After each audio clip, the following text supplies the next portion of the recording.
fantasy wizard high school. Like the picture was like an orc kid on a broom scrolling a smartphone in front of a castle. I'm like, that's awesome. Like but yeah, I'm very excited for Open Fear. Someone asked that in the chat. You want to give me that campaign frame? Bring me in. Yeah, I've been really into Misfits and Magic again. I just started rewatching season 2. Jesus Christ, it's so good. It's so good.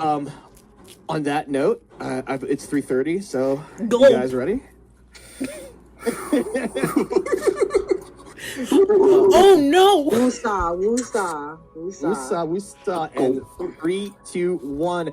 Welcome, ladies, gentlemen, and those in between and beyond, to our first ever live actual play of Daggerheart. This is a big, momentous thing for this server, and I can't wait to see many more, maybe even some of you, the people here on this and the stage with me, and some of the audience to participate in these types of events.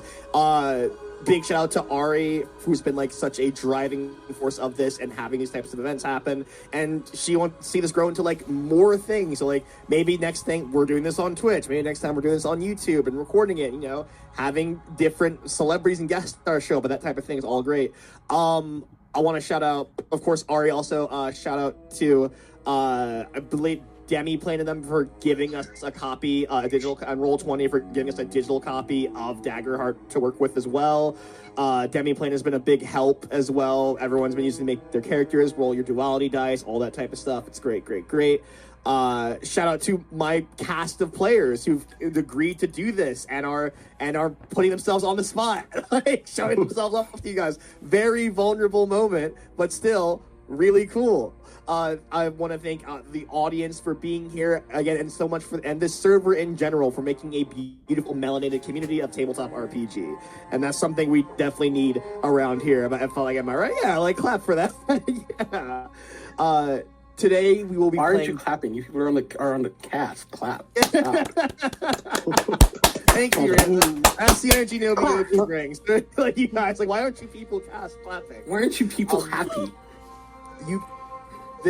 We will be playing Daggerheart, specifically one of the campaign frames in the back of Daggerheart, 5 Banners Burning. It is a tale of betrayal and war and love and anger and 5 nations on the brink, as we have 5 different adventurers who will stand with hope and face their fear. Did anyone... I'll let the players introduce themselves. Give like a little like what they're playing. We go in order of my screen. Rio, you go ahead and start. Introduce yourself. Introduce myself or my character? Yourself, and give a little tease to your character. Okay. My name is Mario, but I prefer to go by Rio. It's a fun little twist on my name. Everyone's always called me Mario, just like Rio better. I hate this part. It's the same like, oh, tell me about yourself in an interview. Big old blurred. Love anime, love video games, work in tech, work with tech, play with tech, mess around with tech, break tech. It's my jam. I'm originally from Jamaica, so I wasn't born here.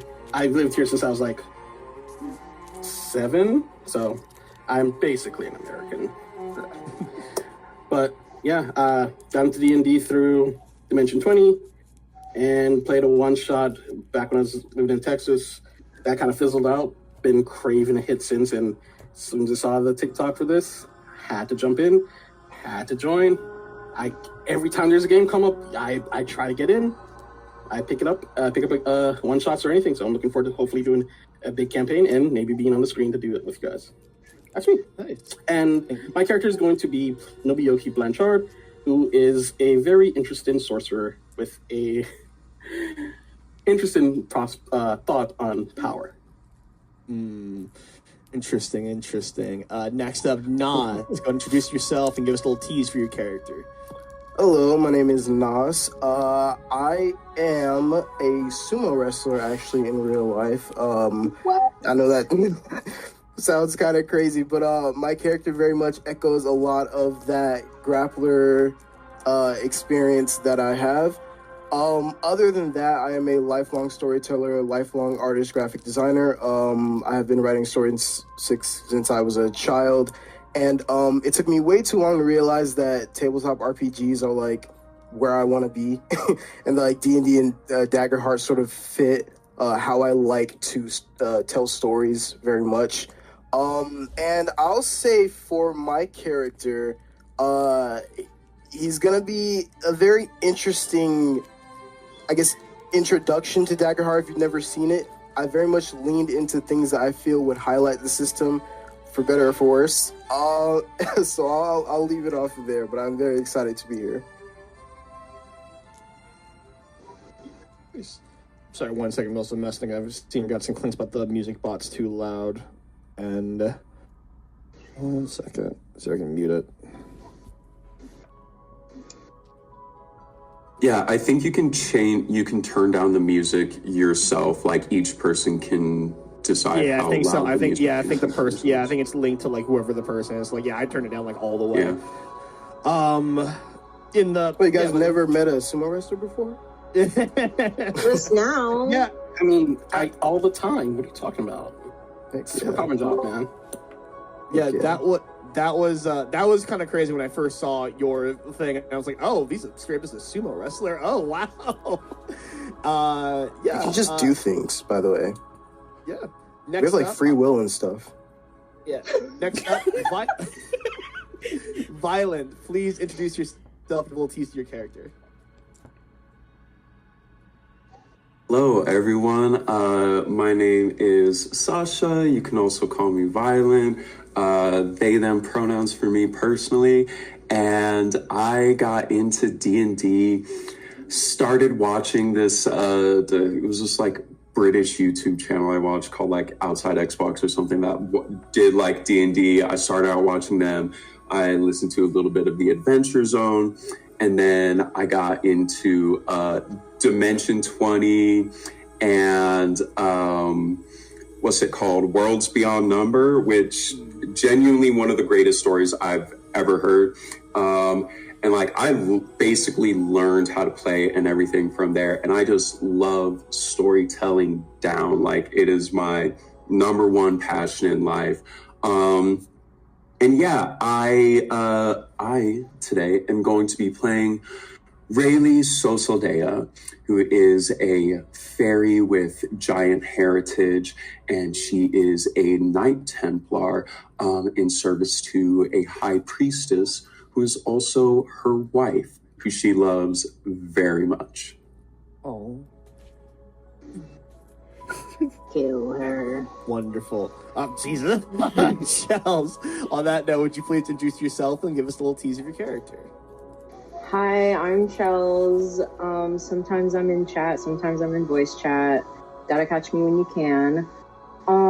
I got into D&D through Dimension 20. I love Abria. She's my queen. I love her so much. Made me want to DM. I forgot what else everyone else said. My character is Baylor, a wandering sage. He's a fun girl. Deals in poisons and such. And he can fly. He likes lifting people up. You know, he's kind of a supporting character. That's pretty much it. It's, and last and certainly not least, Sosa. Please introduce yourself and give us a little tease of your character. What's good in the neighborhood, homies? My name is Jordan or Sosa. I play Mislin Huok. I think that's how I decided to pronounce his last name.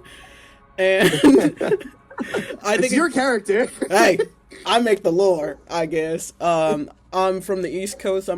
I do like legal stuff, I guess, kinda.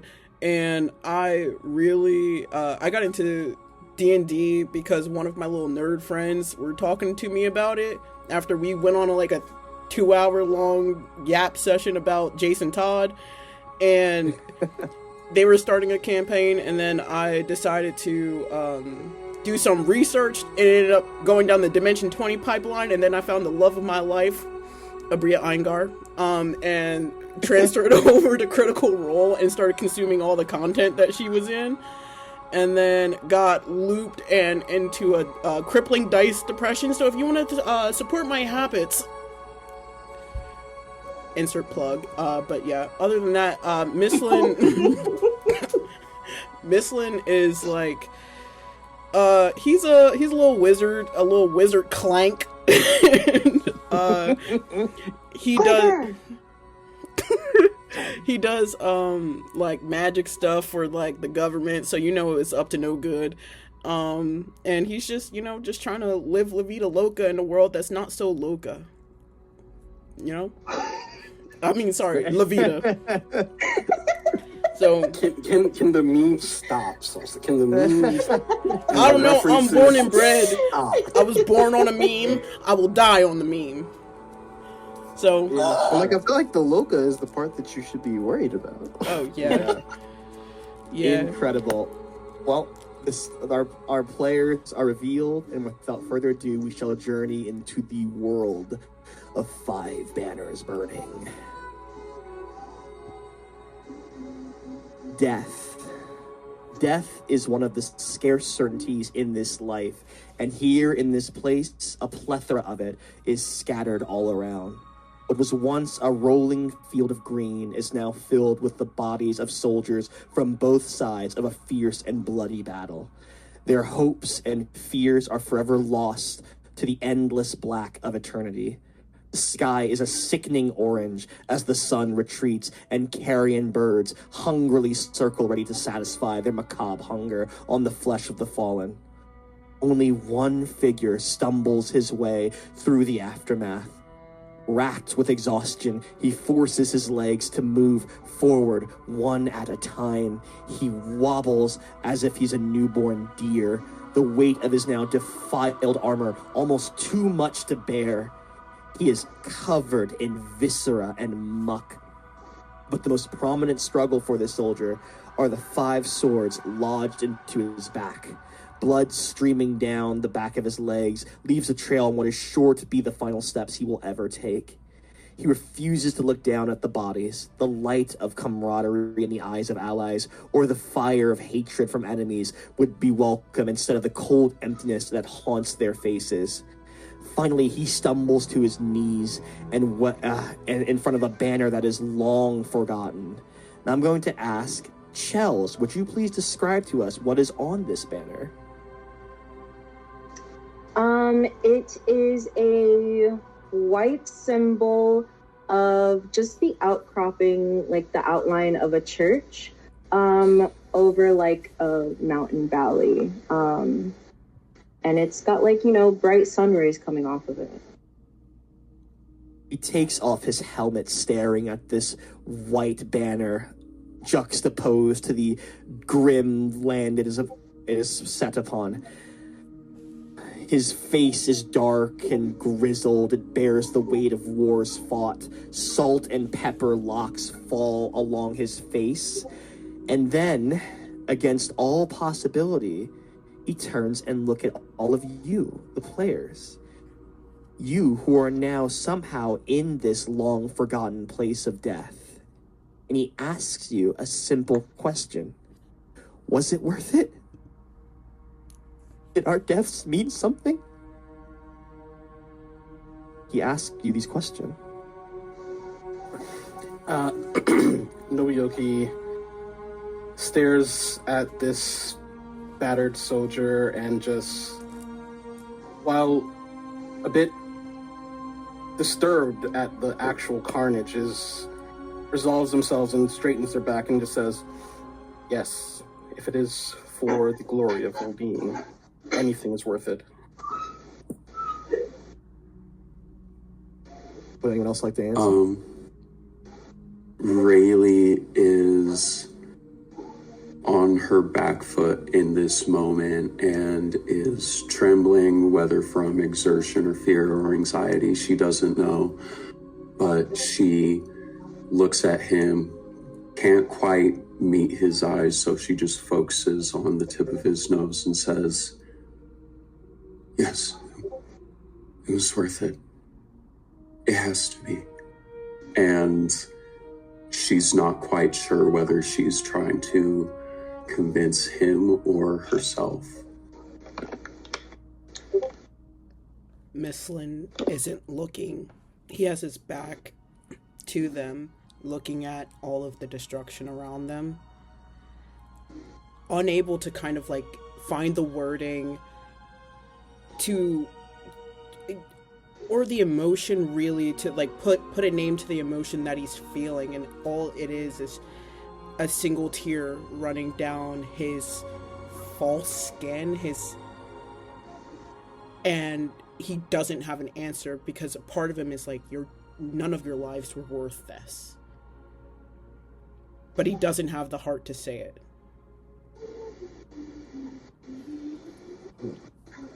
Oh, sorry. Go ahead. You got it. Baylor. I just try and get as close to him as I can. I release a bit of spores to ease his pain. And I just say very softly, because I speak through my spores, I don't have a mouth. I say, I'm still searching for that answer, but I promise when I find it, you will be the first I will tell.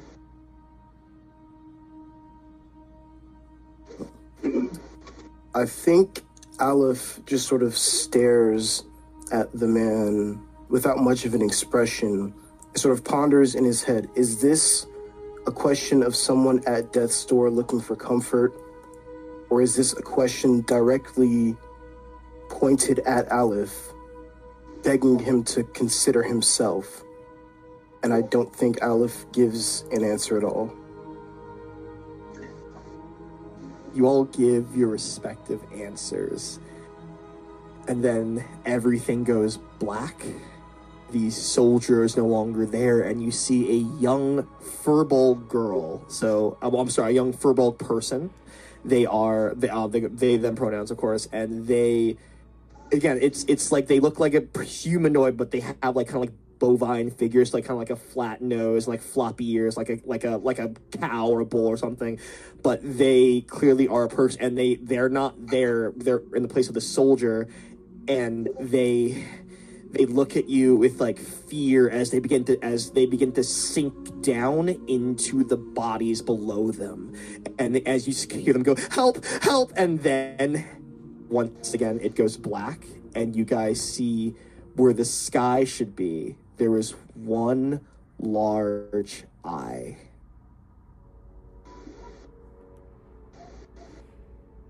The eye begins to weep, and blood rains down on all of you. And then you all wake up in your respective places of refuge, and it's time to prepare for a wedding. Nobuyuki, how does your day begin? Are we starting immediately after, waking up from bloody eye, sky eyes? No, for real, are we starting from that? Because I need to know. Yeah, you're waking up. You're waking up from that. Yes. Nobuyuki, they shoot up, sweating, cold, just completely drenched in cold sweat. Their hair down from their usual bun, and they just sit there, kind of in shock, trembling, trying to process what happened. What was that dream? Who were those people? Was that from the revolution? Was that from something to come? What is going on? Give me a knowledge check. Okay. Right off the bat, let me I already have my first roll. First roll, let's go. First roll. All right, knowledge, let's roll. I can't see it. It's a 17 with fear. 17 with fear. So I'm going to say, because it's with fear, that thinking about that nightmare really does mess with you. So you're going to mark as stress because it's with fear. But you do remember the banner is very familiar. You've done your homework. That banner was long ago. That was from long ago. That was from a time when the 5 nations were once all together one nation. They fought evils together. They fought wars together. This is long before the great fracture that caused the 5 nations that you were all respectively from. Oh, okay. Nobuyuki, they adjust themselves and they just rub their head. Why am I thinking of this? Why am I dreaming of that old war? this was just a sign. I need to speed up my plans. This has to go perfectly. I have to bring it all back together. It's the only way. It's the only way. And Sorry, go. they start to get out of bed because they have to prepare now. This is just, it's too much. This is getting bad. Nobuyuki, you are in the Lightning Valley. It is neutral ground. This is where the war ended. This is where Jessathane, the young, nascent nation, finally seceded and won their independence from Voldane, the great and powerful empire that you represent. You are here because there's a wedding happening. The heir of Jessathane, Clover Towers, a Furbolg, is set to marry Enchanter Calichet, the young prodigy from Polaris, thus forging an alliance between the nations in matrimony. You, of course, all nations are here to see this event. Voldane, of course, has some weird feelings about it, but again, they are here to provide strength and unity. Tell me, where would Nobuyuki be staying in the Lightning Valley? Like, what's going on here? Oh, they would, if there isn't a very good, I don't know the state of this area, so if there's not like a high-end inn, like or they have a villa, they have their own personal camp where they have their tent and all their royal attendants. Yes. I think the first thing that's like very telling about the Lightning Valley is that there's so many poles around, like giant lightning rods, that because this place is susceptible to magical storms. I'm actually going to ask you, Violent, tell me, what makes the storms around this area so unique? The storms around this area are so unique in that they somehow something in the magical properties, maybe it's the magnetism that they affect, but it reverses the flow of gravity in this area. And so where they can, they build certain structures that allowed people to be somewhere safe so they wouldn't just float up into the sky when these storms occur. Gotcha. You see that there are these lightning rods kind of like protect the town from this gravitational magical storm that surrounds it. That's really crazy. And you tell me what is Nobuyuki's like plans? What will he go about and do? How does he prepare for this? Essentially, like tonight you have the betrothal ceremony where everyone will meet. It's kind of like a reception dinner or like a rehearsal dinner where it's like everyone will be there. The betrothed will meet. And it's going to happen the night before the wedding. Nobuyuki would probably start to reach out to some of their contacts in the other camps to see what they might have heard, what kind of information is going on, who is going to be where, so that they can start planning. Because would Nobuyuki recognize the Furbolg from the dream as the princess? Yes, they also go by heir because they don't go by princess. But yes, they would recognize the heir of Jessathane from their nightmare. Okay, so Nobuyuki would start thinking about how they can either get closer to them and push them further away from their betrothed. Interesting. Give me a. Let me take a look at your stats right here. Give me a.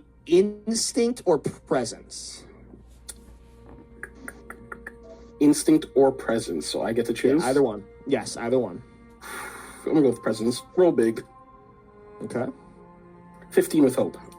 15 with hope. You go and take a hope. And then what happens is, who's one of your contacts? Who's someone who would like get back someone you trust that can like give you some information? Well, the rest of you guys will probably be familiar with them because you have heard of them before, but they would be Adadon Deadkill, a Fungrel who is from Polaris. He's an information broker. So I would send him something like a magical message to see if he would have any idea of who I could approach in the Is that the heir from Just a Thing, right? Yeah, it's the heir from Just Saying. Clover Towers is their name. Okay, perfect. Even better. He'd reach out to Dead Guild to get information on who they can move closer to, bribe, blackmail, whatever, to get closer to Clover so that they can keep an eye on them. A letter comes back to you, stamped and official, with the information that you need. Clover has been in contact with a Clank from Polaris. Their name is 1 second.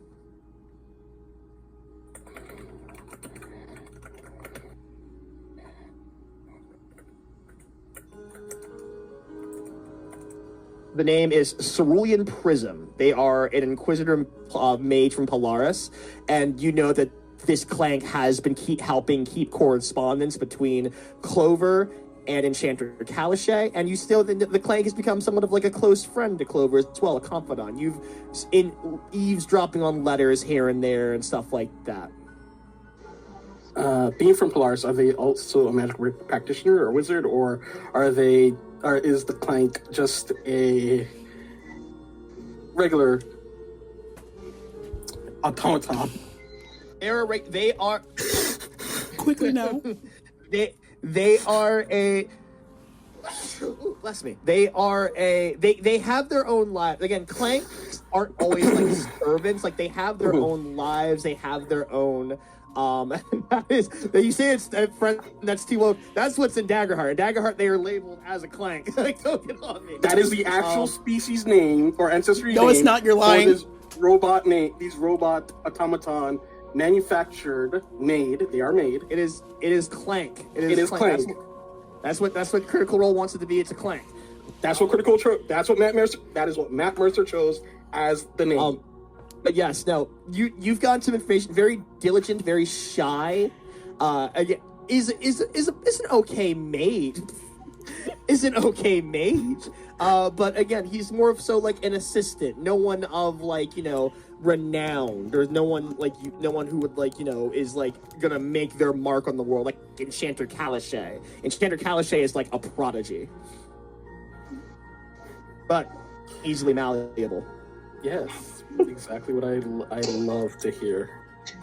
And sorry, what is the Clank's name again? Sorry. Cerulean Prism. Cerulean Prism. Okay. Yes. All right. I would try to make my way to find Cerulean so that I could. I would say Cerulean is gonna be at the betrothal like ceremony tonight. So like that's gonna be like your best bet to finding them, because again, trying to get to connections is one thing, but getting into Polaris higher ups is another. Oh, there's no. Okay. I was gonna say there's nothing a little gold can't, work with, or a little favor down the line. That's true.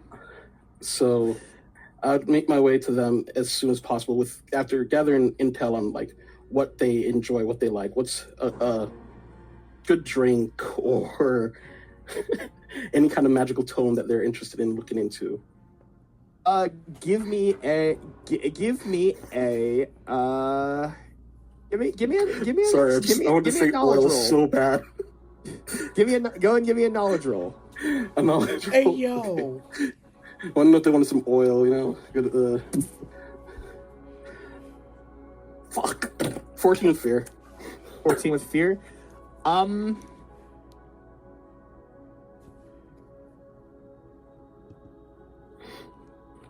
about to get canceled.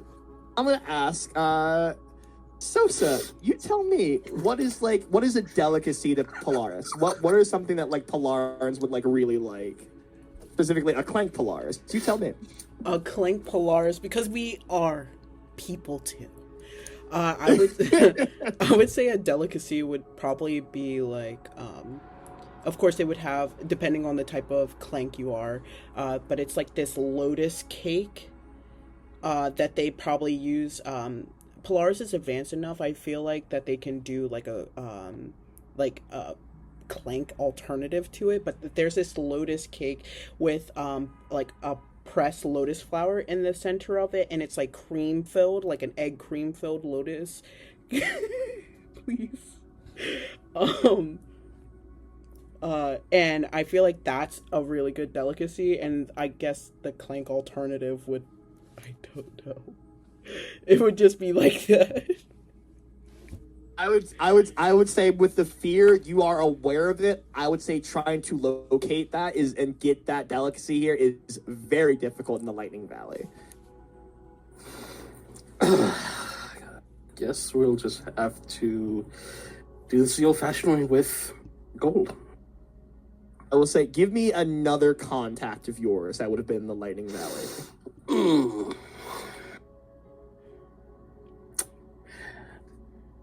It would probably be my old mentor. Let me pull up the. I would say shoot for someone who's more of like subservient and below you for what they have to say. I think shoot for someone who's like more like not on your level below you. I mean, I'm a sorcerer who's royalty. Everything's below me.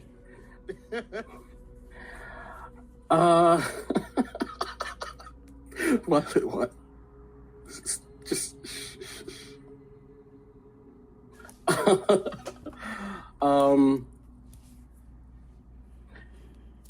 Below me. Who would be below? Who would be? Everyone Probably is my. The bougie comment from Nobioki start. I'm seeing it light up.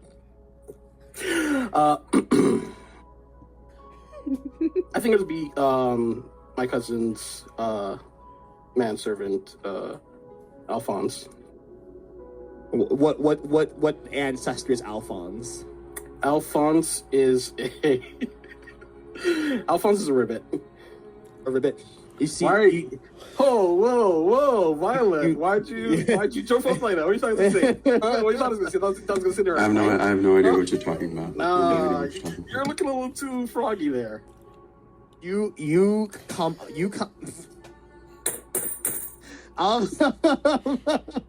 He's canceled. Yeah. Is that a bad thing? Rio, you still? Did you get pulled away? Rio, you still there? Okay. The background ate him.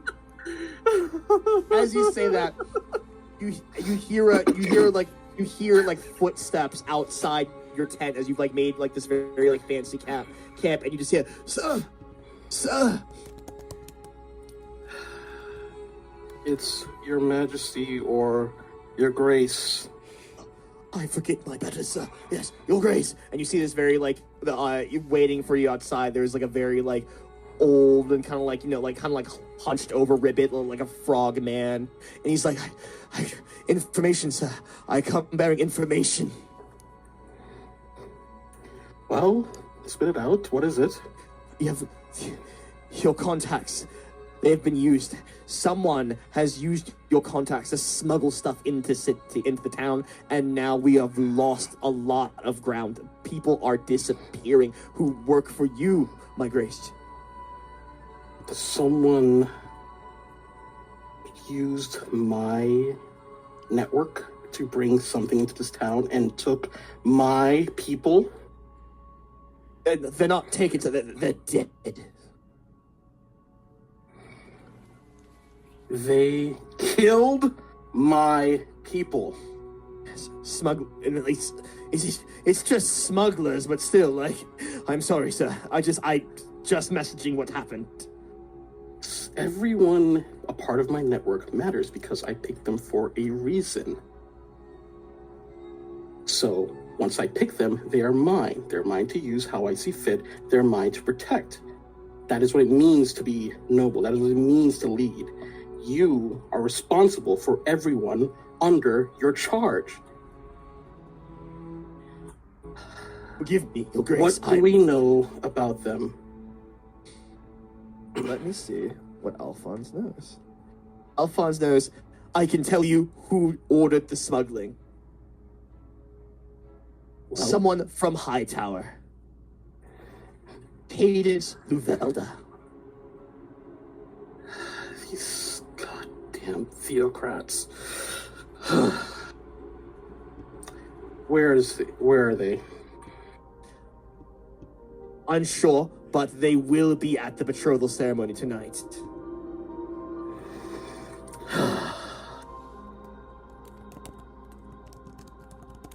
Well, it looks like I'll have more people that I just have to take care of today. You're dismissed. He scurries off a little bit, and you are left with a very full agenda for the day. On that note, we're going to go to Nas. Please describe how your character awakes from that nightmare. I'll say since Aleph didn't have a set interpretation of that question, he is mostly just gonna sit in his bed for a little bit and just ponder what that could mean, if there's any significance there. There isn't anything specific that's on his mind, but due to his own personal ties to the war, his own answer would be a resounding yes, and I think he just holds that within himself and takes it as a good sign, even if the eyes started crying blood. That part is just sort of, artists can get weird sometimes. Tell me, where do we find Aleph? Like, where are they? Where are they in regards to the Lightning Valley? Aleph belongs to the Tory clan, which is a very notorious clan of monks that sort of live up in the mountains. It's actually located very closely to Lightning Valley, so it's pretty much just a walk down. He doesn't really have much of a need to up his pace in order to get where he's going. He knows that when he needs to arrive, he'll arrive there. He can sort of oversee the location, and even though it's not an official position, the Lightning Valley is very much considered to be, at least within the Tory clan, like under their protection. Like, they very much keep their eyes on who comes in, who comes out. So that's very much the first thing that he's going to focus on, is talking to his leaders, hearing so who's coming in, who's coming out, what very notable thing that they probably didn't expect might be happening. The first thing you see, I feel like, as you leave and you see high up in the hill, you see 3 massive, like, Polaris airships. Think like the Fire Nation blimps, but a bit more golden, as they are, like, flying towards and finding a place to land, but like near the Lightning Valley. And that's the first thing, like, you see, like, oh, like, Polaris is here. Gotcha. All right, so this is very much, it's a thing. I think hearing whispers about what's happening here, and I think Aleph and the Tory clan especially are very much in favor of what is about to happen based on the knowledge that they have. But seeing different countries arrive with their full power, like, that makes it real now. So I do think there's a little bit of jitters, but Aleph is just gonna find his base in this moment. He's just gonna take all the information he has and just prepare for what's to come. As you look out and you see those ships preparing to land, you see a bunch of, like, casters and stuff, like, casting sigils and runes at, like, cockpits, like, turning them and stuff. Literally a wonderful symbiosis of magic technology. You hear hell of a sight behind you as your mentor Ya is now there with you, overlooking and looking out at the airships. I can imagine, especially coming from your time, this isn't something you expected to see. You get to live as long as I do, you see a lot happen. Like getting some rowdy street kid to be one of the finest warriors we ever had. I had good teachers. Also, above the table, I'm going to let you know, because I've never told you, Ya is a Galapa. He's a turtle master. Gotcha. So turtle man. So old wizened turtle man. He's like, he looks at you. He's like,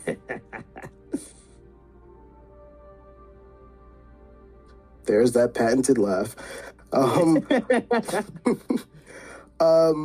think Aleph in this moment is especially after finding his own base within himself, especially with his mentor behind him, he is able to. There are no jitters anymore. It's what's about to happen is about to happen.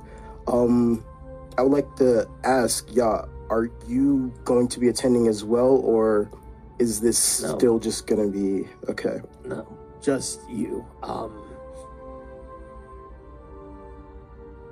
There's still some feelings about you getting the Order involved in the war those years ago, and they think it best if it's just you that goes. Well, I've proven myself before. I don't have a problem doing it again. But I do appreciate this as an opportunity to show that I still value our fundamentals. I know you do. It's just revolution, war, it changes things. And you made a choice, and that choice did affect and change everything as we know it. And I'm not gonna lie, ever since you came back from that war, you were different. And I feel like you cut back to someone yelling at you, don't! And then like you're back on that front line. You see piles of body all suffering from this mysterious poison as this person, this Joshua, runs up to you. Don't! And then he's like dying in front of you. And then you cut back to yourself.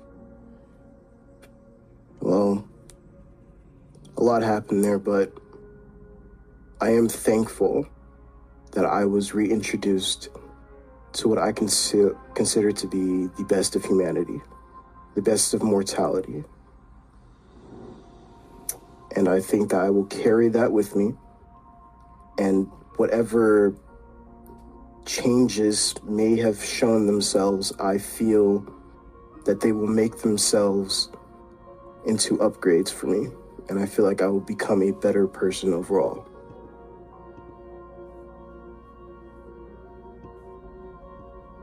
And I think I'm just gonna head down to the valley. All right. Remember, calm, strong. You got this. Make this old turtle proud. I will. As you walk down to the valley, you are even amongst your people, like you're massive. And I feel like some of the trainees, like they do see you, and I feel like as you walk, you do kind of like cause a bit of like you do kind of like cause a bit of a stir, because like the younger students, like they know you, like you're the one who like got the Tory clan to like participate in a revolution. Like you're probably one of the most well known, and so like a lot of like the younger, more initiates kind of just like stare at you in, like almost awe. I sort of look down at them with kind eyes, because it's very much protecting the young and being inspirational to the young that started me on this path. So that just this entire morning has just been reinforcing my values, seeing what I've worked for, seeing what I will continue to work towards. You head down to the valley, ready to face a possible future. A war was ended here, and it seems a new era will begin here as well, as you make your way into town for the Lightning Valley for the wedding of Clover Towers and Enchanter Calichet. We then go over to the Polaris airships. Mistlin, Sosa, please describe, how does Mistlin awake from their nightmare? Screaming. Top of his lungs, like artificial or not, and throwing himself out of bed. Loud. Cerulean Prism, a clank comes out.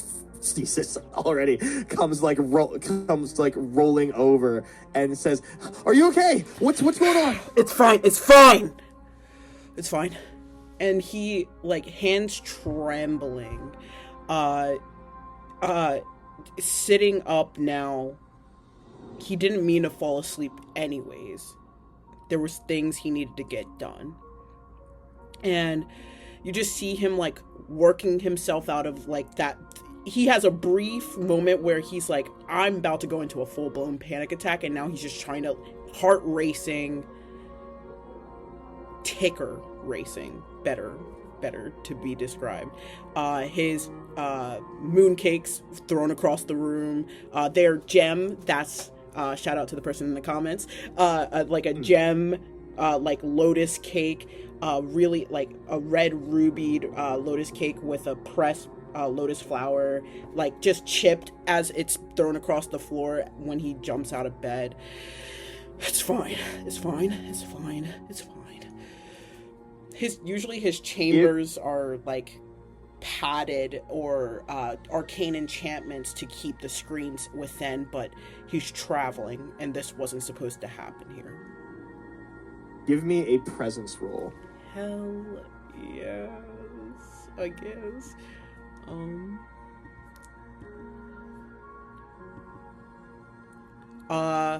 I have 16 with fear. 16 with fear. I am going to say, instead of taking 2 stress, you only mark 1 because of fear, as you are able to calm yourself down from the panic attack of that nightmare, but you are okay now. And his eyes close, his glasses are like on his bedside table. Okay. And he like goes to stand, and he's tall, but he's like lanky. He's lanky. He's already dressed for the day. His day had already started. He just needed a moment of rest. And now he has to collect the papers off the floor and get ready for whatever's happening next, whether it's the next meeting, the next conversation he has to have, the next demo for a project that's still in the works that he's working on a ship. Cerulean Prism is still there. This nervous clank. You've seen them around. Like, you've had an odd, polite conversation. Like, oh, I'm so sorry. I know this is stressful, but Enchanter Calichet would like to see you at the helm. I was waiting for you to wake up, and then you start screaming. I'm so sorry. No, I'm so sorry. My fault. It's fine. It's my fault. It's okay. Just a little nightmare. New place, you know. Oh, are you okay? Yeah. And he, gathers some things just in case he might need them for a conversation, and puts them in his like side bag, puts it over his shoulder, and he's, everything's fine. How are you doing today? If we could walk and talk. I'm okay. I just, the wedding jitters, just everything's kind of chaotic, but Enchanter Calichet is a pillar of strength and depth and decorum. It's all gonna be fine. Just tad nervous about. Okay, it's fine. It's gonna be fine. Yeah, and he like puts a hand on their shoulder. Everything's gonna go as planned. Okay, I appreciate that. Thank you. Okay. Deep breaths, friend. You head through, and you see this is like a marvel. You see there are so many people this is a marvel of Polaris ingenuity. There is runes, engines, there's stuff flipping and tapping. There's it's that combination of science and magic all working as one in a beautiful symbiosis. Again, a beautiful representation of what you are as well. You think back to when tell me about the first. Actually, you tell me about the first time Mislin gained consciousness. I think it was like in his creator's lab. He was half formed, and she was making half thoughts, scrambling around, ranting to herself, and just. He remembers the first thing he saw was like hanging from the like from the ceiling was this arcane chandelier where there was like these glowing mirrored panels that were like almost like dancing in the way that it's like shifting up and down and over, and it was leaving this really cool trail of like color around the room. If it was any other profession, it would not be a great lighting, but for what his creator was attempting, just perfect. And in his eyes, he was seeing like these little runes dance between the arcane signature.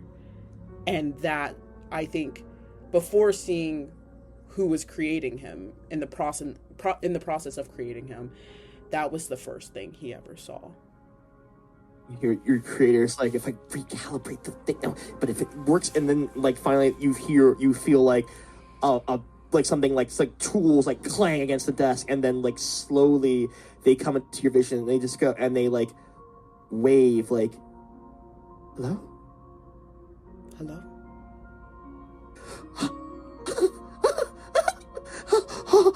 Yes. Can you understand me? Understand, yes.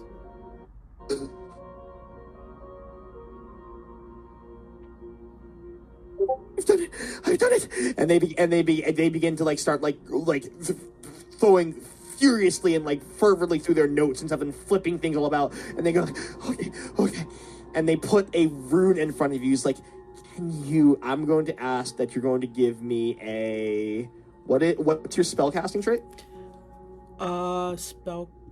Where would I find that? Ooh. I think it's knowledge, right?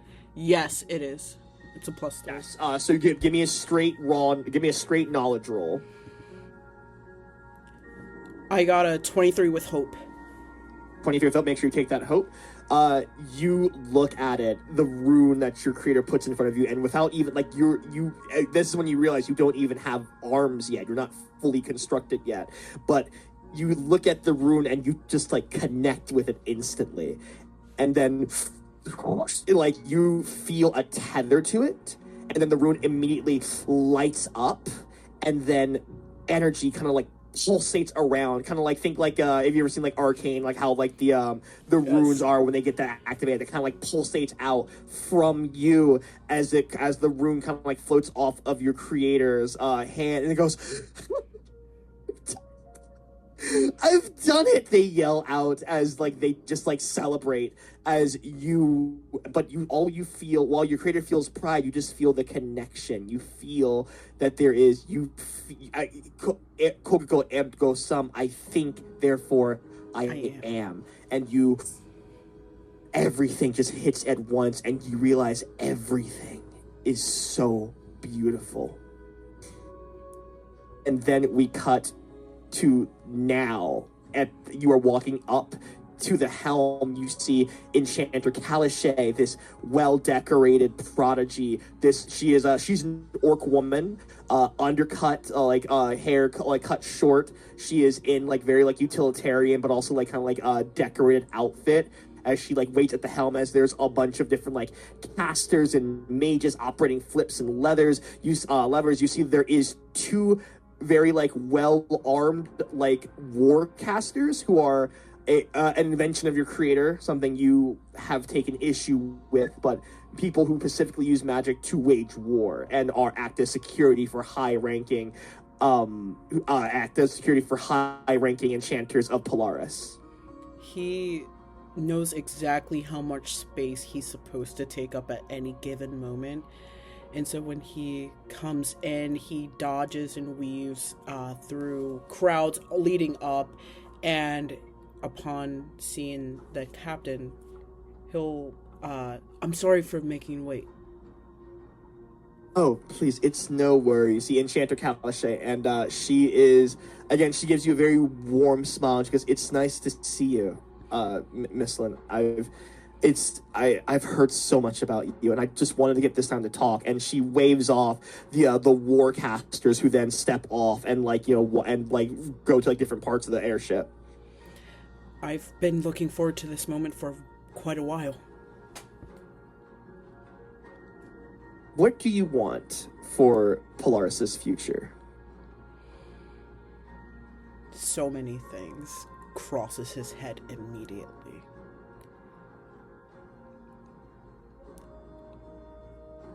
I want us to grow in a way that is beneficial for everyone. She raises an eyebrow. Everyone? Not everyone. What? Please explain. He could feel where he's misstepped already, and he's trying to recalculate, figure out what exactly he wants to convey in this moment. And he says, I want to expand the arcane, but I don't want to lose so many more. I don't want to lose more people. So you want to avoid bloodshed and war. Yes. If possible.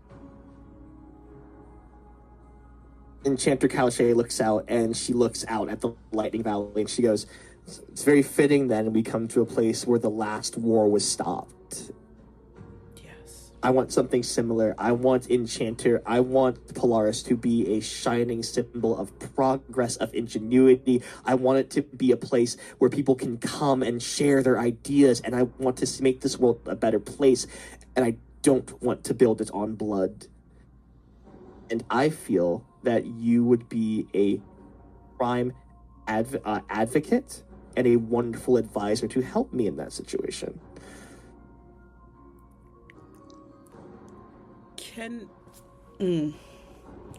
I need context. Can I spend a hope to use an experience to just kind of assess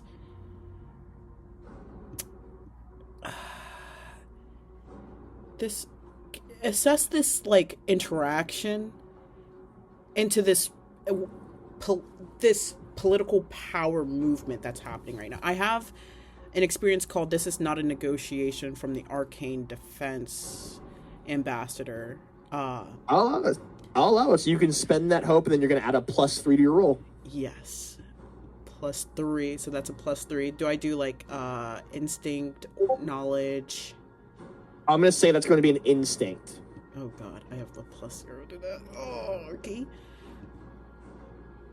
That is a 16 with fear. 16 with fear. I'll take that fear. Thank you very much. You guys just let me pile up the fear. Thank you. Can't wait for the first combat session.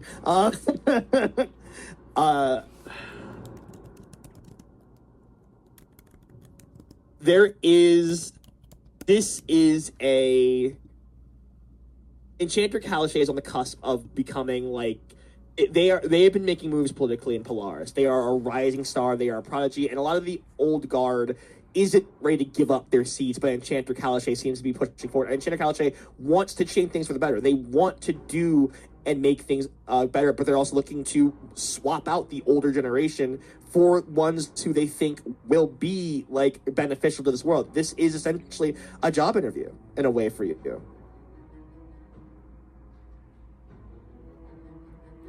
Realizing that, I think we're on the same page, I believe, then. In what ways can I better assist you? Well, I hear you want to focus more on defense for Polaris, so please enlighten me about how you want to defend Polaris. I believe it's a two-part strategy. Defending from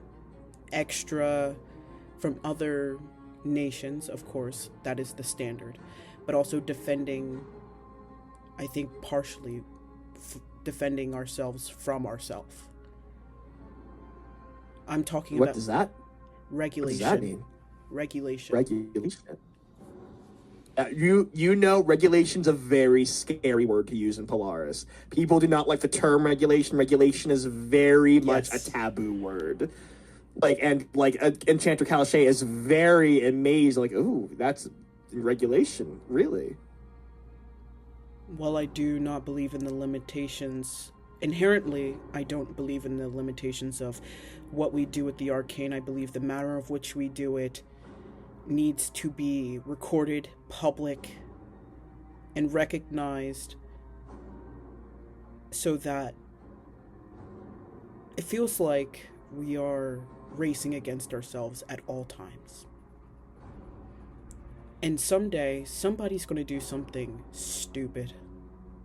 And it's going to be the downfall of Polaris, and I love Polaris. But I refuse to allow negligence, ego, and one's selfish desires wreak havoc upon the nation I bleed and lose sleep over, day in and day out. Give me a presence check. Gulp.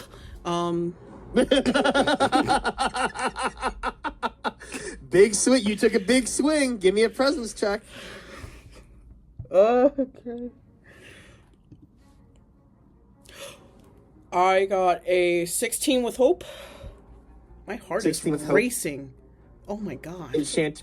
Enchanter Kalashay looks at you, extends a hand to you for a handshake, Will do.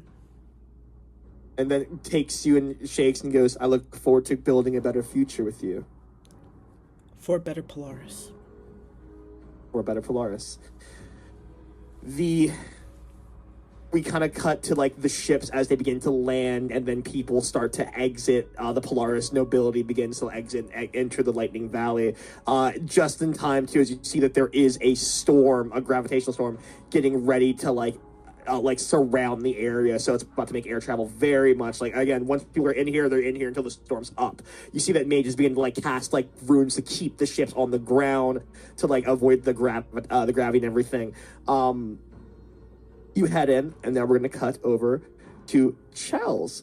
Please describe to us what it looks like as Baylor awakes from their nightmare. I feel like Baylor sleeps standing up. It doesn't wear shoes, so my feet just kind of dig into the ground, and I connect with my brothers and sisters. There's reaction. There's Ari in the chat, losing their mind.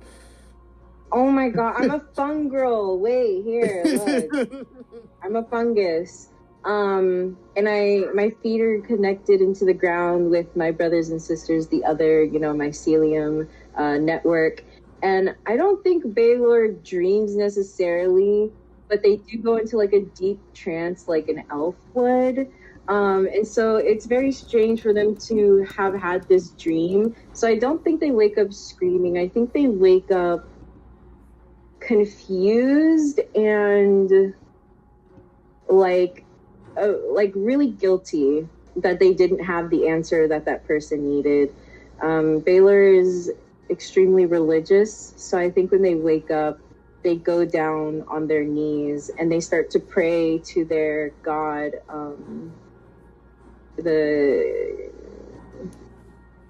and I think they basically just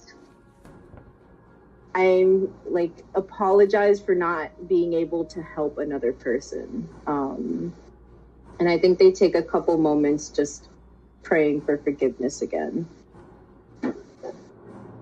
Forgiveness, piety, grace, things that I feel like constantly swirls around for Baylor in their head and in their soul. Where are you in regards to the Lightning Valley? How are you preparing for the betrothal ceremony? What's happening? Ari, shut.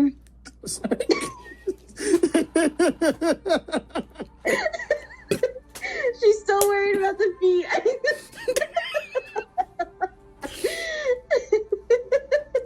Get them hot toes out of here.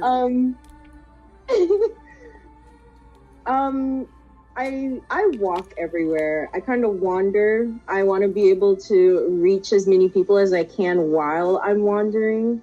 So I think they were walking. They walked through the valley, and under a tree or whatever, they stopped to rest. And now that the storm is coming, I think they're racing. I don't run. To the place.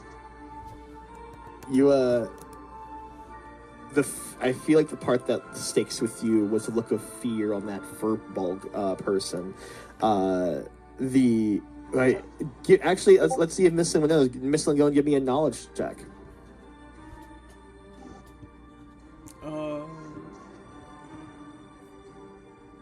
I'm sorry, not Miss Lin. I'm sorry, I'm not Miss Lin. Baylor. I was looking at the wrong tab. My bad. Baylor, please give me a knowledge check. I mean, my bad. If you wanted to know, it was 17 with hope.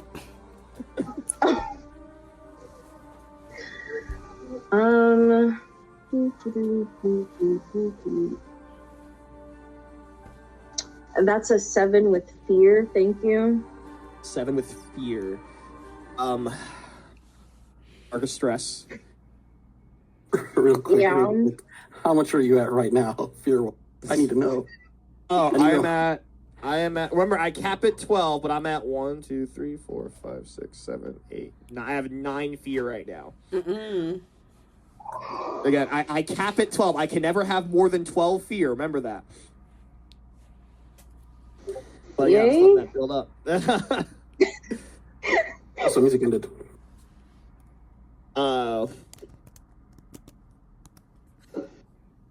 What? You said the music ended? Yep. Gotcha. I'll get that second, but go ahead and continue on with what's going on with you. So I feel like you would recognize that this is the heir of Jessathane. This is this is Clover Towers. It's you know that well enough. You're still kind of stuck on like what that means. Like you saw them sinking into like a pile of corpses, and they reached out and asked you for help. What do you think Baylor would make of that? Baylor's on a journey to find forgiveness for himself. So getting something like a premonition of some kind involving other people, he just kind of feels like this is his way of finding that forgiveness, that maybe this Jessathane heir holds something that they're missing. So I think they feel more invigorated to pursue this person and find out what they know and what they're doing. So yeah, I think I'm going to the wedding purely to find out what this person is doing and why they were so important to me. And I think that the message came from my God. So why is this person important to my God as well? You feel a heavy weight pressing down where you keep that thing you stole. Deep in my chest cavity. It wants to be let out. It wants to show you something. It wants to show me something? Yeah. You feel it connected to you as it's inside of you, and you feel a like whisper something wants to be shown to you. Do I feel like this is like a negative wants to show me something, like it's going to take over my mind, or like it is trying to help me understand something? Give me an instinct check. Oh man. Okay.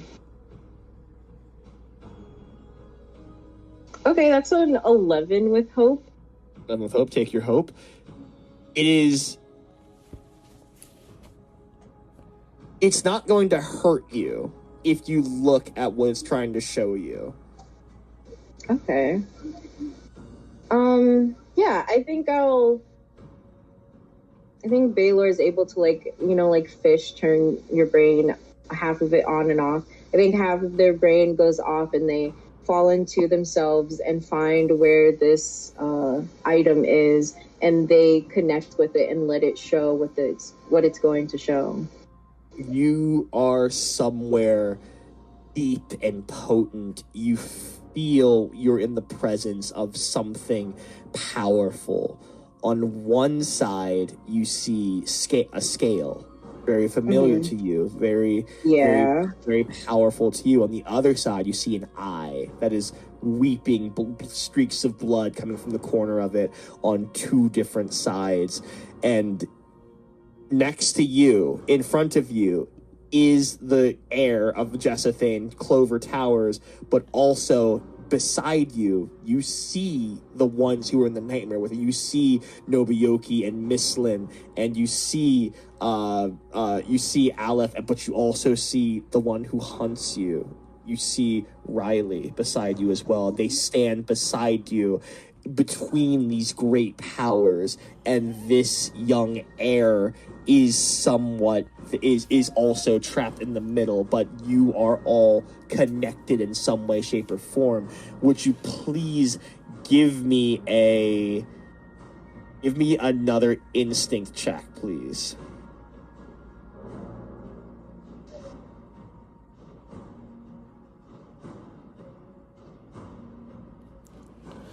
That's a 7 with fear. I'll say you can do this one with advantage too, so roll a d6.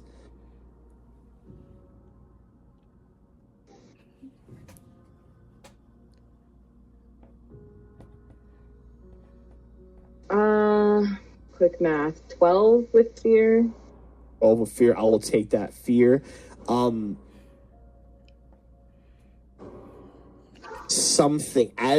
Because you rolled with fear, the eye shifts and looks at you. You are being perceived by something powerful and potent.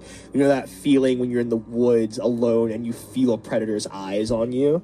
That's what you feel as the eye shifts to look at you and you alone. I am prey in front of a colossal predator. I think I literally fully sink into myself. I back up. I try to hide behind someone else, maybe Rayleigh, anyone else. As you try, I'll say on that instinct, you know that whatever is coming, you need these other four by your side. Something big and bad is coming to the Lightning Valley. Something that will and Clover Powers is at the center of it. And whatever happens, you and these four will be the one to face what is coming. Okay. Do I feel like the piece that's in me is also equally as important as the people next to me? It's what's showing you this, so I'll let you make of that what you will. Okay. Yeah, I think at this point I'll, if I'm still in the dreamscape thing, the only person I actually do know is Rayleigh. So I think I do try my best to, connect with them even through this, dreamscape. Since I'm being shown something, I feel like it's a lot of magical premonition stuff, and I know Rayleigh is equally as magical. So I think I extend my my mycelium, my spores, and I try so hard to communicate that I need to see them. Give me a strength check. Because that's your spell casting, right? Strength. Go and give me a strength check.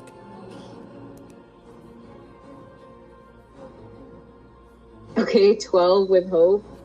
12 with hope. You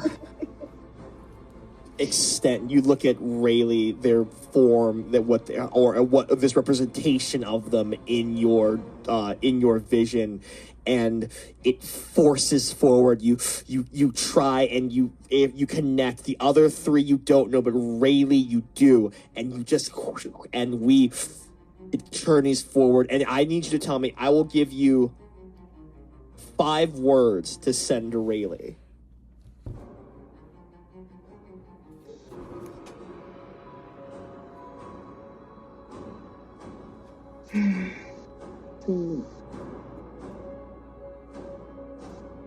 I'll say something is coming. Find me.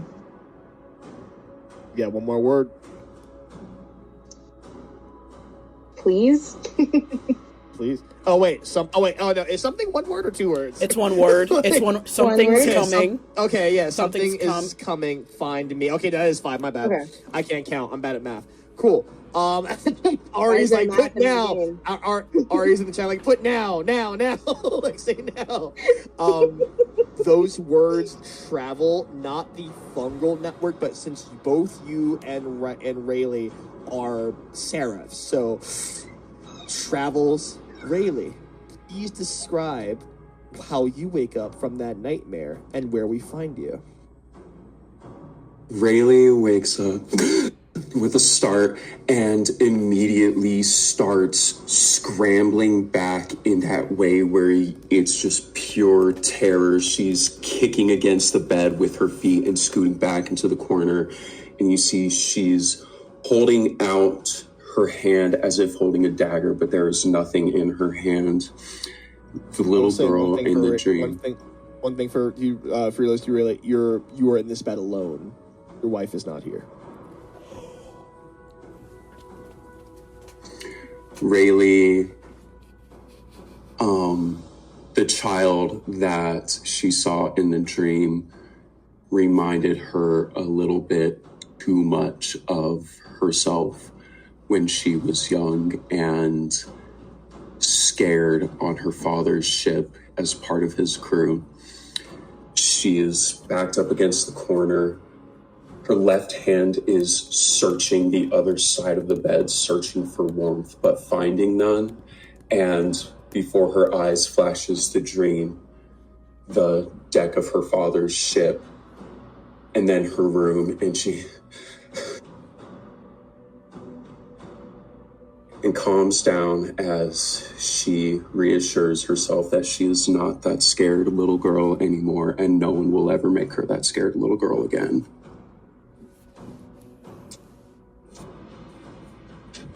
And I think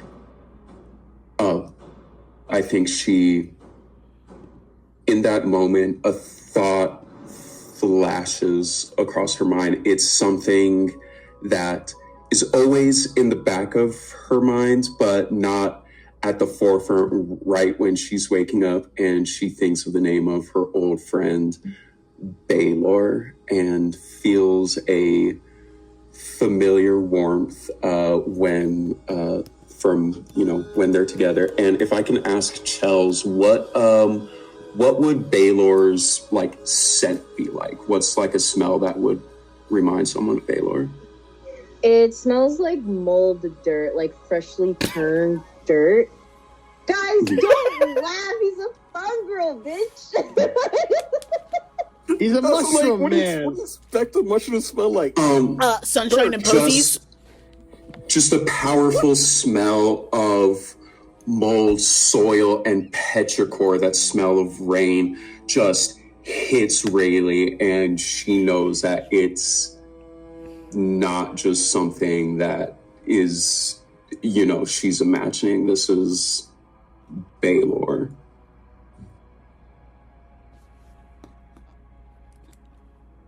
You hear Baylor's 5 words. What were they? I'm sorry, Chels. What were they again? Something is coming. Find me. Rayleigh, still coming down from her exertion, just hears the words. They didn't even say a goodbye before they left. Not even a fucking hello. And out loud, she just says, fuck. Fuck. And gets out of bed, and starts to don her armor, having ceremonial, albeit still functional armor, for her duties at the wedding.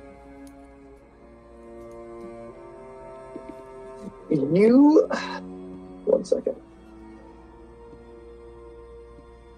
You come in, you get ready, you leave, and I think the first thing you see, your wife is not far. You see your wife, you see her, she is talking to this other members of the hilltop nobility. You see that she is talking to a halfling woman, very tight, I'm just gonna be upfront, you recognize the look of a Karen when you see one, very tight, blonde bun, very snood look about her as she's talking with your wife, and they seem to be in very deep oh, of course, yes, darling, as they are communing far a little bit from you as you just get up.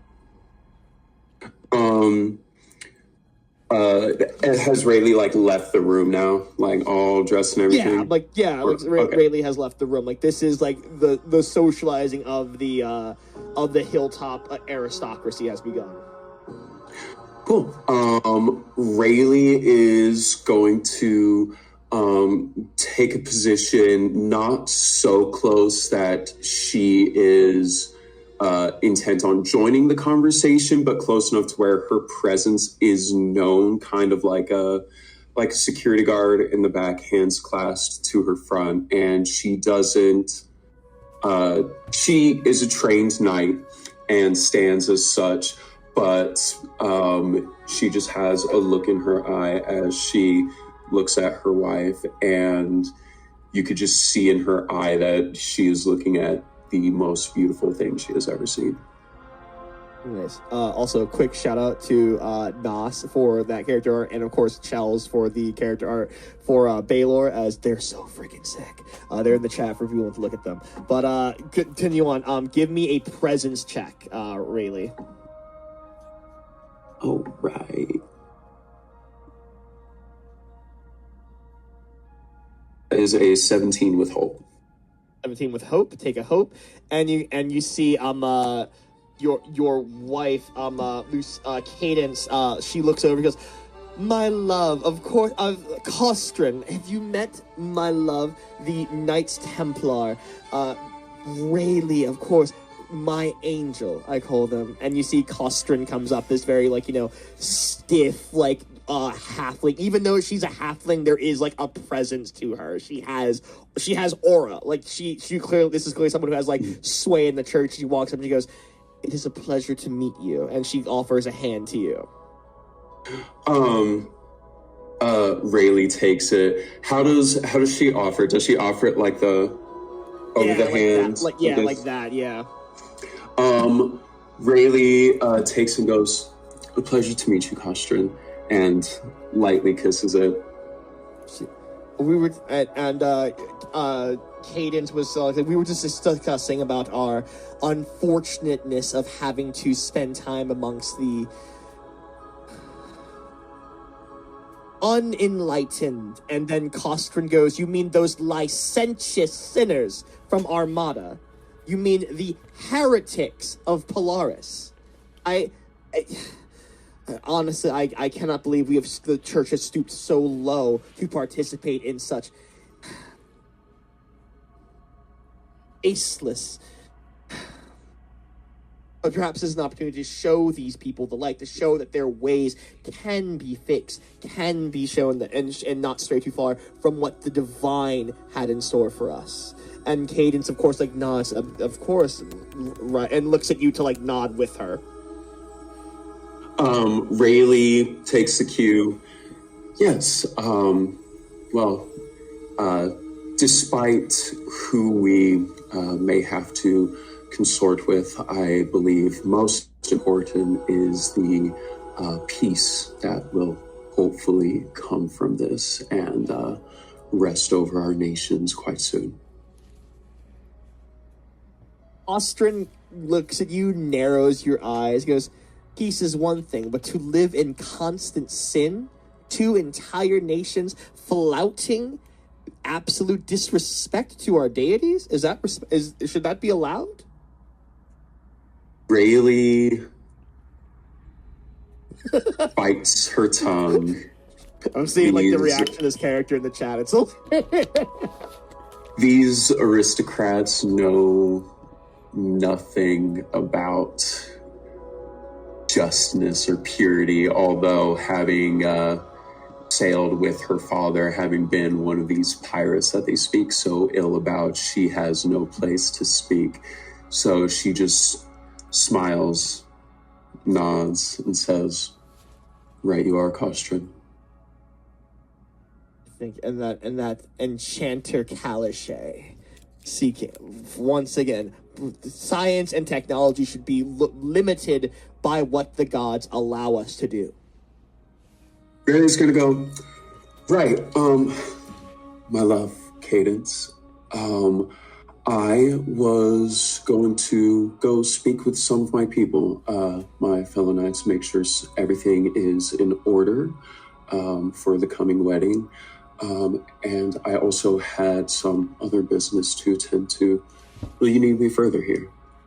I will not, my love. I'm sorry, I just saw the Marjorie Taylor Greene condiment. She goes, I will not, my love. I look forward to seeing you at the wedding. You always look so dashing, of course. And as Red. you begin to walk away, you see, give me an instinct check, please.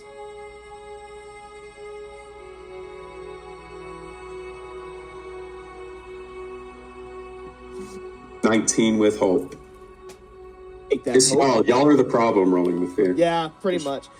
Skill as issue. that happened, I'll say as you're walking over to speak to some of your fellow seraphs and soldiers and fellow Templars, excuse me, you see that there is someone very out of place here, very road leathers, missing teeth.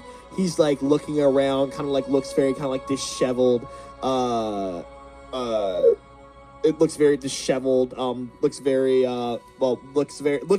does not belong amongst the aristocracy as they are here. Is he speaking with anyone or interacting with anyone? What's he doing? He looks like he's waiting for something, and then do you want to how do you want to go about that? Rayleigh is going to walk up to him with an easy smile and say, "Hi, friend. How are you?" I did the job. I did the job. Who am I going to talk to about it? What am I going to do? I did it. The job. Rayleigh sees that he's stressed out and is like, okay, it's like, all right, we're dealing with someone who's going through something. It's like, come, walk with me, talk with me. You said you got the job done, and is trying to speak with the confidence of she knows what the job is. As you do, give me a presence check for deception.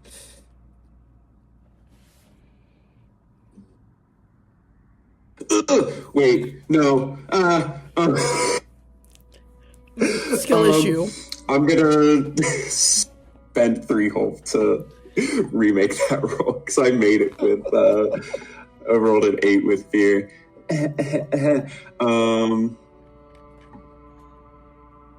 Okay, that's a 14 with hope. 14 with hope. Take that hope, and the goo goes, it's all in position. And the air's been snatched. It's all going according to plan. And then 2 of the Templars grab him, and then your wife is there immediately, my love, it seems we have a vagrant, a intruder. Please continue on. I will deal with this. No, he's my love. The man is. She puts a hand on your chest and gives you a very stern look of just I will take care of this, my love. And you get flashbacks to the last time you were given this, when you were given credit for a very horrific act during the war. Rayleigh swallows and pointedly ignores. Charles, yes, you do start with 2 hope. Charles, yes, you start off with 2 hope. Sorry, good. Rayleigh swallows and pointedly ignores the little, just blunt pain, the little tightness in her chest. I will say, Marcus stress. This is my wife. I trust her. I love her, and smiles and says, "Of course, my love," and walks away. You walk away as the man is pulled away by the 2 Templars, the wife following behind. He goes, I did what you asked, and then as he slowly gets pulled out of view, and you hear his voice gets fainter and fainter as your wife and the 2 soldiers disappear around the corner. Does Rayleigh when Rayleigh heard the heir, does she? I think she knows about the people getting married, so I think she's thinking the heir, and that would be the Furbolg person, right? Yes. She's thinking, can I have the heir? And thinks of the man telling Cadence, I did what you asked, and is like, something happened to the heir. I think someone's trying to frame Cadence. Okay. And kind of has three goals in mind. One, she needs to find and speak with Nobuyoki. Two, find Baylor because he is here. And three, figure out who the fuck is trying to frame her wife.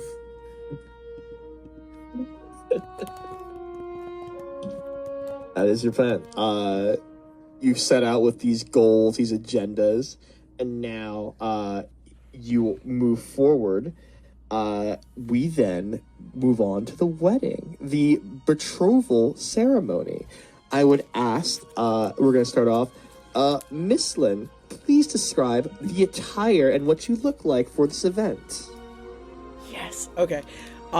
He is wearing, he has long red curly hair that's tied up into that's tied up, a little bit of fringe going down. His hair is curly and thick. He's wearing, because I want this personally, he's wearing like one of those like cape suits, like, you know, like it's he got a cape, and then he's wearing like a white button down shirt, a black and silver corset, black trousers, and then he's wearing heels, because like heeled boots. And he does not have his satchel because he does not need it here, but he does have his staff. He does have his staff that comes to like a snake head. At the top, and he is decked in like jewelry, like silver jewelry, and yeah, he's like there, watching over people as like they're starting to fill in. Yes. You come in, you see, you gather some glances from people who aren't from Polaris, who aren't aware of you, because again, like, there is a little bit of uncanny I just saw Ria's comment. But like, there is an element of like, oh, like, is that a person or is that a clank? Because again, like, some people are able to look at you. Like, Polaris people know you. People outside of Polaris don't. Again, like, even some clanks that you, like, are you person? It's a little strange here, like, as you go forward and stuff like that. It's often like this, like, there is, while he does look, it's hard to really tell whether he's human or clank. There is that detachment he has, like, in his, like, gaze that is the inhuman part of him. That's the caveat to his existence. You see people begin to fill in of all different walks of life, all different shapes. Enchanter Calichet, of course, draws a crowd. They are the young upstart, the prodigy of Polaris here, and soon to be wed to Jessethane's heir. This is quite the sight as the betrothal ceremony is about to kick off in full swing. Aleph, please describe what you look like as you enter the affair.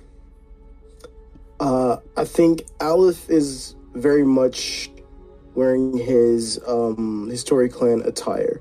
Like I said, the Lightning Valley is not very far off. It is well within the Tory Clan's territory, so this is being treated more so as sort of a stroll, but he is still making sure that his clothes are the best that they can be.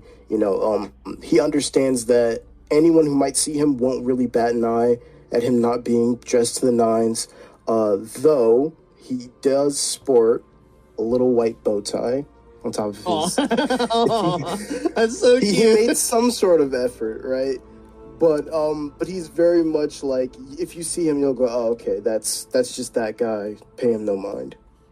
you see, as you walk in, again, you're much bigger than like most of the people here, and I feel like there is like a dark-skinned elf who you can clearly tell is from Armada, the nation of pirates, dressed very ostentatiously, a lot of gold, and he looks at you and goes, "Holy shit! Look at the size of this one, like the size of the Krakens from back home." Oh, it. I'll take that as a compliment. Look so I can. at you. I guess I Imagine can if just tell we had that. Oh, go ahead. we would have won that war without any problem if you were there. That's crazy. Army. So I can tell that this person is from our Armada. Like, I guess just from how they are. Yes, no, very much like on the high sea, stuff like that. Gotcha. I'll just stroll up, not really letting out too much emotion, just sort of stone face. And as I get closer, I'm gonna reach out my hand to dap him up. Give me a presence check. Presents. Duality dice. Presents. That is 15 with hope. 15 with hope. It's like that dap up that like people do edits and give like an impact frame to. It's that type of dap up, like, yeah. You see there's like a big another like person from Armada, like a lion man. He is like he has like a very flowing mane. He again like bare chested, very like showy. Again, that Armada style. Again, they're pirates. They're buccaneers. They're on the seas, and so they show off their wealth. And you see, he goes, "Look at you. You are a really big guy." I try very much. So this is, you say I'm entering the Lightning Valley. Things are underway at this point? Yeah, you're like in like the reception. It's kind of like cut off for the event. There is like, there's like the hors d'oeuvres, there's servants. It is like, this has clearly been turned into a wedding reception type area. Gotcha. Yeah. All right. I guess good.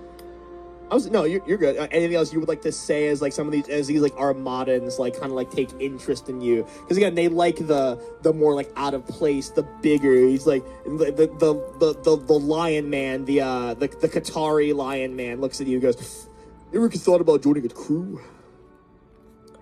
I think I have my own. Thank you very much. Right out the seas. I will say it's not very surprising seeing you guys here, but I would like to ask, because I guess Aleph in this moment is realizing, okay, the first thing that he saw when he woke up was Polaris, like aircraft coming in. So like seeing people that would more so be on his side of the tracks, he wants to sort of get a feel like, so what do you guys make of this whole thing? He goes like, the lion goes like, "It's just another wedding. These fancy people, they get married, they make an alliance. My child marries your child, and now our countries are in an alliance now. That's kind of how it goes with these rich people." Fair enough. But we have a vet. But this is say, Armada's cool with Jessathane. So Jessathane getting good stuff means Armada gets good stuff. So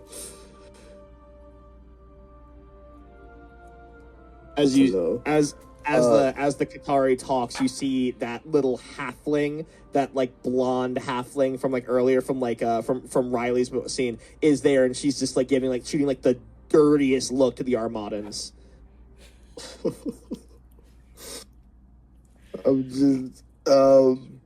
I'm just kidding. Do the Armadans notice? No, they don't care. Armadans are Armadans are very much like, they're pirates. They're a nation of pirates. They don't care what anyone freaking thinks. Gotcha. I'll take note of that person. And I want to, I guess, real quick, look around the reception area. I don't want to necessarily look for anyone who stands out. I want to look for someone who, like, feels like they fit too well. Like someone who isn't one of the main events of this wedding, but is walking around as if they are. And I just want to take note of that type of person. Give me a presence check. What about instinct? Or instinct, either. I'm sorry, yeah, instinct. I'm sorry, yeah, go for instinct. My bad. This is a negotiation, all right. Yes. Let's roll. That is 12 with hope. I feel like the one that does that, and correct me if I'm wrong, I feel like that would be Nobioki. I feel like you would notice Nobioki. So Nobioki, please describe what we see at this wedding. Sorry, I will also say, you recognize each other from the nightmare. Like, you have all seen each other, and so you know what each other looks like as well. So keep that in mind. Okay, but before we proceed, I apologize to my entire people for that accent. I apologize. I tried. It was great. Don't let him. An attempt was Nah. Don't let the haters keep you down. Exactly.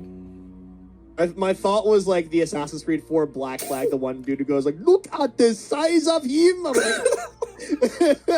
I'd have took that better than whatever that was. I tried. Drop a quick bomba clap for us. Bomba clap. No. I'm sorry. I'm describing. I got sidetracked by all that. It's all good. Just describe what Aleph sees as Nobioki is like, because passing through. I feel like describe Nobioki in the wedding. Okay. As Nobioki enters the wedding, you will see a medium height individual. Sorry. Sorry about that. You'll see a medium height, light brown skin, wavy hair put up into a bun. They're wearing a white and let's call it powder blue suit with a long coat tail, white gloves, with a purple ring on their left finger, with a nice ruffled cravat that was done by the amazing Nas here, which I'm going to share in the chat real quick so everyone can see. I'm very proud of the work he did. It's really good. And they come in and take a look around the room to get an idea of who, just scout out, see who's the threat, who's the asset, who's the enemy, and who fucked with their shit. Give me a instinct roll. I will gladly do that. 18 with hope. 18 with hope.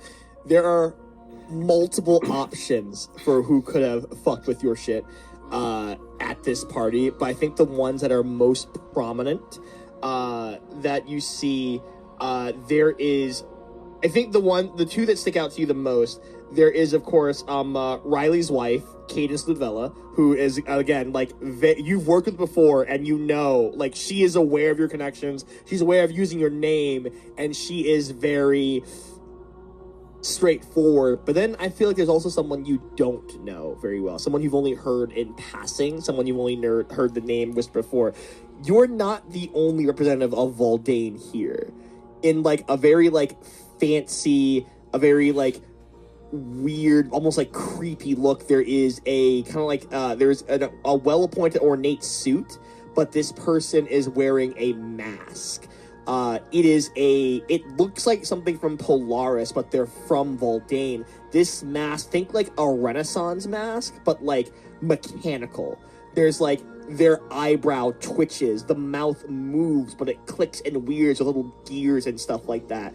And at first you would think this person is a Clank, but then you see that, like, no, this is a mask. I can see bits of flesh, like, behind certain eye holes, but still, like, it's just the way the mask moves. It's so unique and weird, and you would know this person as Sir Cogs, a influential person in Voldane who is, much to your frustration, super enigmatic. There is almost no information on him. He is so frustratingly secretive, but somehow he has influence. He's here at this wedding reception. He's here he's also like constantly in courts and Voldane and in high up spaces, but you aren't able to find. There's never ever a trail about him, and that's so frustrating for you.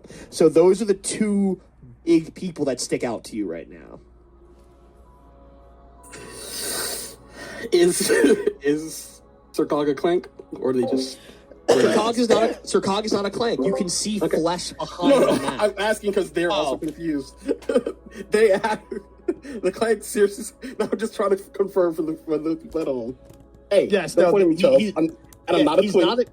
he's not a clank. He is legitimate. Like, you can see that this is a mask. It's just a very intricate moving mask. Okay.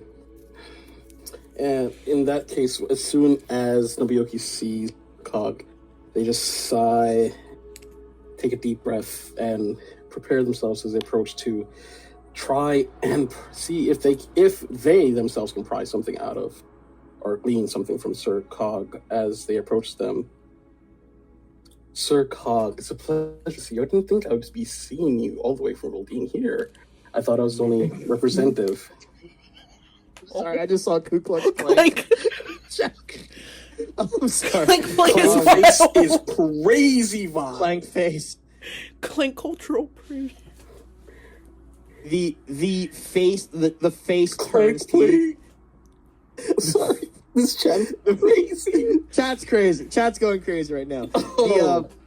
Sir Cogs looks at you, and he looks at you. Master Blanchard, quite the honor to see you.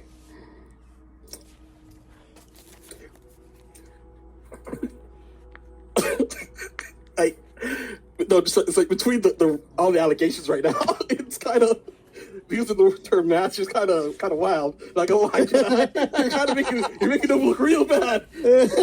Find it, lock it in, let's go. Holy crap! Sorry about that. This is her match. My brain turned off. I'm like, wait, what? Oh, sorry if you can run that one back. I'm locked in. I'm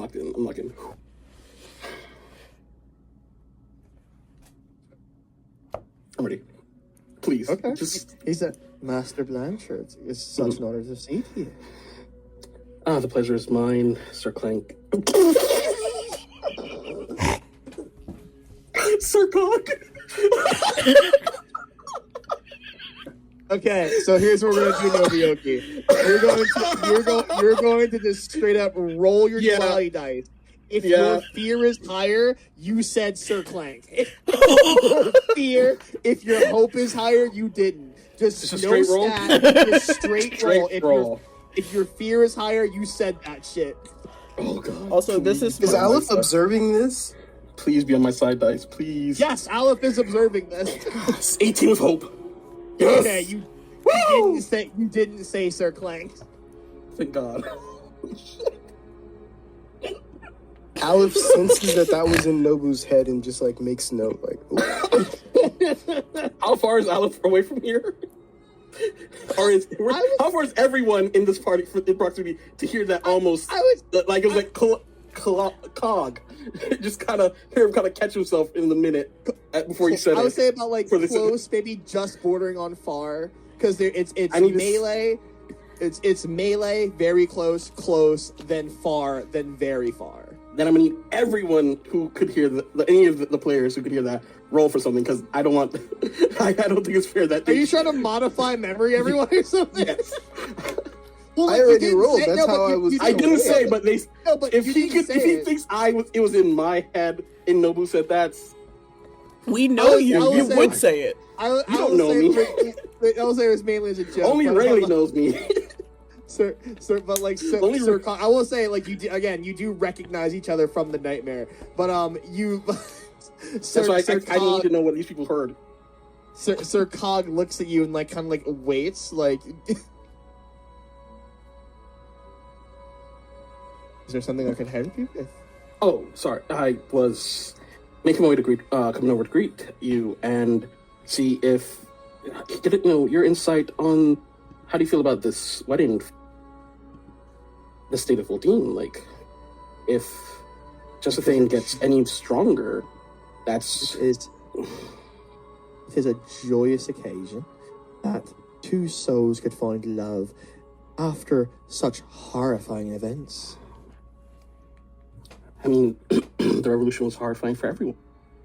So it is indeed a joyous event, but we do have to keep in mind that Josephine and Polaris becoming even more interwoven poses an actual threat to not just Voldine, but the other nations. They're becoming their own superpower. Give me a presence with disadvantage. So roll a d6 and subtract it. Presence with disadvantage? Yes. Presence. Hot iron.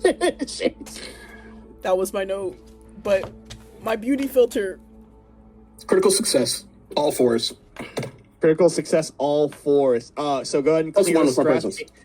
Clear stress, gain a hope. Only stress. Let's go. Oop. There's something of a twitch in there as you bring up like Josephine and like There's unifying a twitch beneath the everyone. mask. You can see you get that sense of you study body language. You know, like, this is a very impenetrable shell that Sir Cogs has created, but you have like found a way to like get in there. And like I feel like Nobuyuki knows how to get under someone's skin. And you found your way. And Sir Cogs looks out and he thinks to himself, it's always good for change to come. Okay, I want to burn a hope to use my experience Shadow of when I'm picking the flip, steering gossip or political vulnerabilities to shift the power in my favor. So I want to get a better understanding of them, of what they meant by this change, if it's they're actually in support of Polaris and Voldine behind So them. like sorry, you cut out for a little bit when you were explaining it. So like you have to roll, or like you just know? I'm gonna roll. I'm gonna add it to my instinct, to sense. Go for it. Plus 2. 21 with hope. 21 with hope. I will give you this much. That change is that he mentions definitely not in Voldane's favor. There is just like the tiny tinge, a tiny flit of bitterness to Voldane in the talk. And you like, that is something that's the question, Mr. Cogs. If there is this bitterness to Voldane, why has he climbed so high in Voldane? Nobuyuki keeps their face as pleasantly blank as possible as they glean this information from Sir Cogs and... sorry, is there a problem with my mic?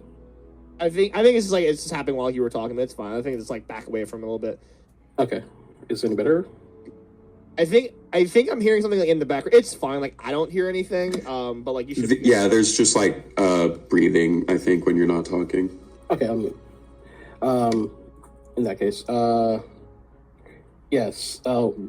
Seeing that small disdain for Voldine, Nobuyuki keeps that pleasant, neutral face and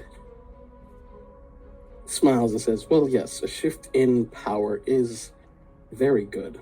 In every level that it can occur, I agree. It was a pleasure seeing you again, Sir Cog. I hope that next time we see each other, it will be a much more entertaining experience." I hope so myself. And there's a very weird, like, monotone to it as he just kind of, like, sits there alone again. Like, the kind of, like, almost as if you're already gone. Just kind of, like, cuts you out. And you see that give me an instinct check.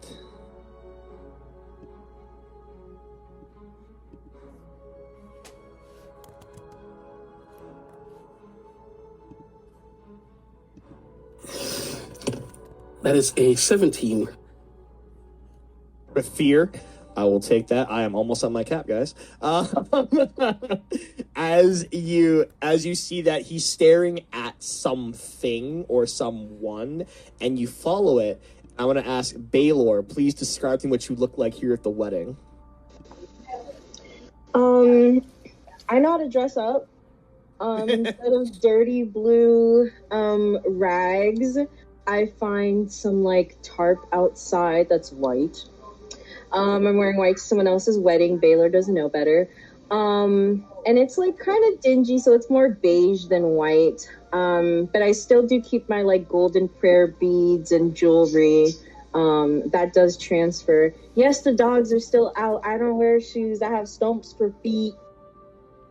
And yeah, I'm kind of keeping to the walls. I'm looking for Rayleigh, but I'm also keeping my eyes out for the heir and anyone else I saw in the vision, since I don't exactly know who they are or what they're doing or who they associate with.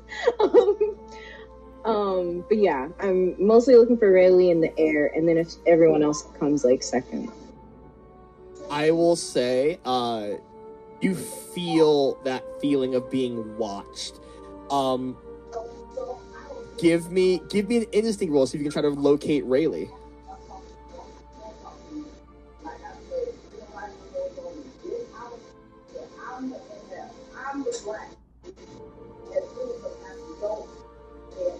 $16 with fear.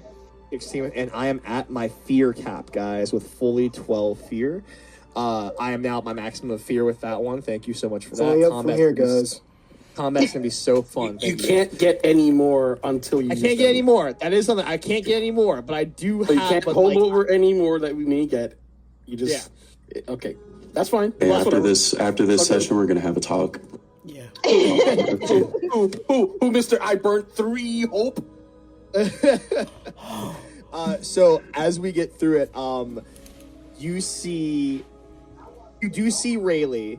You do see that there are some other like Templar guards around them. So again, it's going to be like a bit of a challenge. Well, actually, describe what Rayleigh looks like at the wedding. Hot. Sorry. Ooh. We know it. Yeah, Rayleigh, again, is wearing ceremonial armor, no helmet, axe at her side, a small shield on her back. Her wings, the armor has been modified to have her wings come out because she doesn't like the feeling when they're pressed to her back. Hair, she just recently got it done, red hair in cornrows. And does Rayleigh see Baylor? I will say, how disguised is Baylor? Like, would they be able to like recognize? I feel like that's up to Baylor then at that point. Baylor knows that they're on the run from Hilltop, but it's kind of hard to hide the fact that you're a fungrel. Like, his cap is always the same cap. Like, he can't take that off. That is like part of the back of his head. And it's huge. The only thing that changed about him is the color scheme of his outfit. He looks exactly the same as he did like 5 years ago. I feel like then you'd be able to see, like, yes, that is Baylor. Now I'll recognize those dogs anywhere. I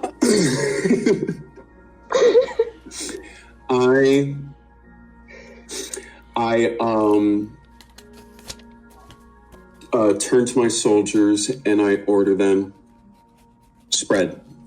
We're here to make our presence known. No aggression, or you'll be answering for me. Make sure everything stays as fine as it should be. once they leave, I will just calmly walk over to Baylor. When I get to you, I won't look at you directly, but I'll just have like a drink or an hors d'oeuvre in my hand and be like, got your message. Hello to you too. And yeah, thank you for asking. I've been doing well. How have you been? Better when I'm not under the scrutinizing eye of your wife. Did Don't you say also? Don't bring That Cadence you into see, this. you see Cadence is like working a crowd. She is the shine of this room as like most people laugh at her jokes as she holds like a glass of champagne. She is absolutely eating up this setting. Disgusting. I gesture with my head to like if there's like a hallway or just somewhere for people to like walk off to another area. I look at you, gesture with my head, and would like to start walking over there. I'll I would follow. say Nobioki, you see Yeah. that. That's what I want to know. Do I see this? Yeah, and I Do would say see Aleph. these two sneak off? Yeah, I would say you do say. I would see Aleph. You see Nobioki also. Like, what's Nobioki doing? Well, after he was so rudely cut off in the middle with Sir Cog's stare to the middle distance, Nobioki has been walking around the room. He does clock. They do clock Aleph, but they don't really put too much like thought into where they recognize them from. So Nobioki just moves on and is scanning the room to see if they can find Cadence, because they need to have a little talk with her. Cadence is very easy to find. Cadence, you can see very easily, is like in the middle of like entertaining like 4 or 5 people. I would say, Misslin, what are you doing as well? As to, like, I feel like the easiest one to spot is Aleph, because like Aleph is so massive, and like I feel like you recognize Aleph from your dreams, or your nightmare, more accurately. Yeah, Misslin would have begun to approach. I think he doesn't want to take up too much space with other people, unless they're coming to talk to him. But if that's not the case and he's free right now, he would go and greet an old friend. Yeah, who are you going to go greet? Alif, probably. Yeah, that feels right. Alif? He'll walk right past Nobioki, and give him side eye, and then keep. In the way that they do. You don't even really. You wouldn't know Nobioki like. I know. Nobioki. It's natural. He's a clank. He doesn't. What is he going to look in admiration? He's just noticing. Got bad vibes, man. First of all, our relationship is not the same as in the one shot. Relax. Nah. But that test run was just non-canon. We all know that.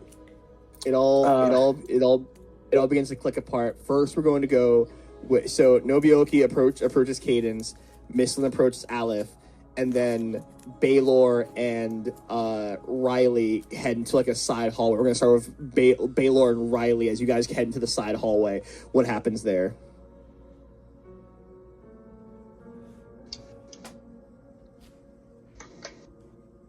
I turn and I kind of just lean against the wall with my arms crossed and go on. Say what you want to say. Well, I know you've had the nightmare, the dream, the premonition. There's something wrong. There's something coming for the heir of Jessathane? Jessathane, yes. Jessathane. Rayleigh. Yes, I know there's something going on with the heir of Jessathane. What does it mean to you? And why approach me? I get a little closer and I unbutton the 2 buttons on my shirt, and I reveal my chest, and I don't know if I have to like stick my hands in and open, or if the item wants to be seen. But I would say you can just like open, like you can like push it forward with your chest, like your chest kind of like opens up automatically, like of your own will to do this. Yeah, I push the item up and out, and I just enough to show it. Like I don't fully take it out, and I say, "The keeper of the ledger, my god that I pray to, has obviously shown me this because it wants me to do something. And I feel that this right here and you and those other people we saw are important to keeping whatever that thing is. I don't know if it's the eye that's the problem. It felt really sad, but I don't know how to fix that. You know, I'm not good at fixing things. I break a lot of things. Rayleigh sees you open your chest up to show the item and is like, God, I've seen you do that a bunch of times and it never gets any less unsettling. I put it back. Well, you're right about that. At least you are good at breaking things.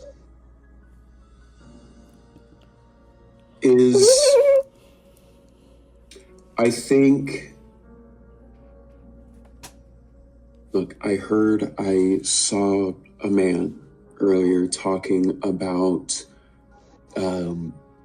he said he took the air. I think something has happened to the air with that and the dream. And I think look, I know you don't have the best opinion of her, but I think someone is trying to frame Cadence for whatever's happening with the air. I don't think Baylor could like really laugh, but I think you get the like feeling of like laughter in your mind. I don't think anyone is smart enough to outsmart your wife. If she wants something done, it's going to get done. There's no way she doesn't know. Just like the poisoning, right? That's what you guys worked on together. That's what you ordered. It's the same thing. What we worked on together? Yes. You mean what you did? How you betrayed me? I followed your orders and your wife's orders. You know damn well I didn't give you that order. Well, your wife sure did, and your name was at the bottom of the letter. No, Cadence wouldn't do that. Yes, I was ordered to burn the she letter would've... right after. You both twisted my faith to forward you becoming a fucking hero. Congratulations, by the way. Congratulations. I'm so glad you're a captain now. This is fucking rich. You're fucking rich. I'm supposed to trust you? The person who just up and left after committing a war crime, betraying all their beliefs, and leaving without even saying goodbye. I'm supposed to believe you. And by the way, it's Knight Commander, not Captain. Get it right. Oh, my apologies, oh great Knight Commander. I'm so glad that my twisted faith was able to give you the heroic deeds that you needed for your wife to be pushed even further on top of the hilltop theocracy. Congratulations to you and your wife. Truly, I don't know why you think I would lie about this and then come to you and ask for help. I'm obviously at the end of my rope trying to fix things that I don't understand and I don't know how to fix. But I do know what your wife did and what your name was signed off on. really, out of all the things, just wants to snap at every time you say your wife did this or all of that, and just.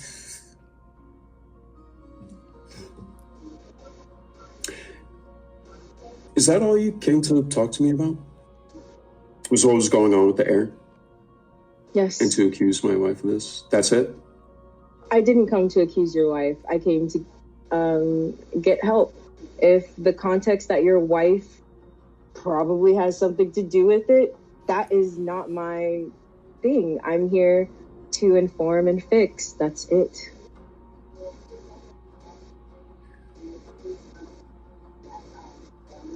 You've Okay. never doubted your wife, ever? We're not doing this right now. I will help you.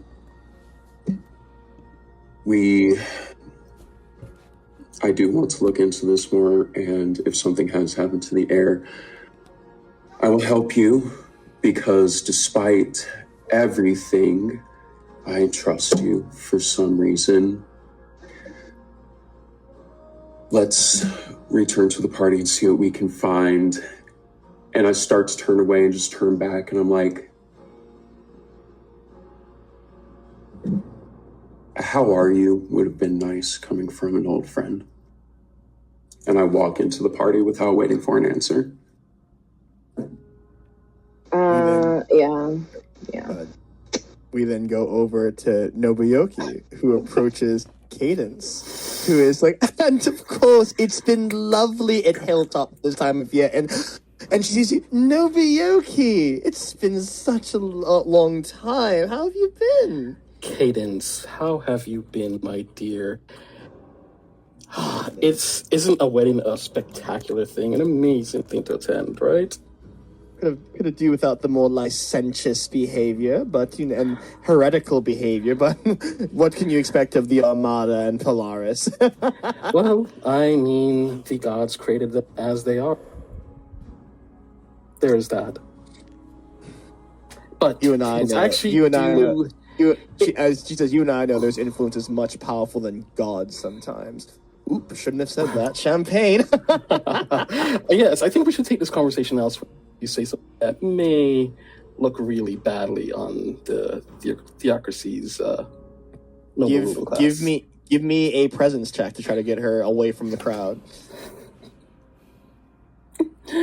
Also, yes. Holy shit, you guys did eat that up. Holy fuck. Oh, that was yeah, awesome. I was. Y'all fucking ate. I knew. I was like, oh. I knew this shit was coming, but holy. Oh. It was so tense. Charles, you fucking got my ass. 19 was fair. Your wife. Team with fear. She goes, of course. She comes with you, but two of her guards come with her as well.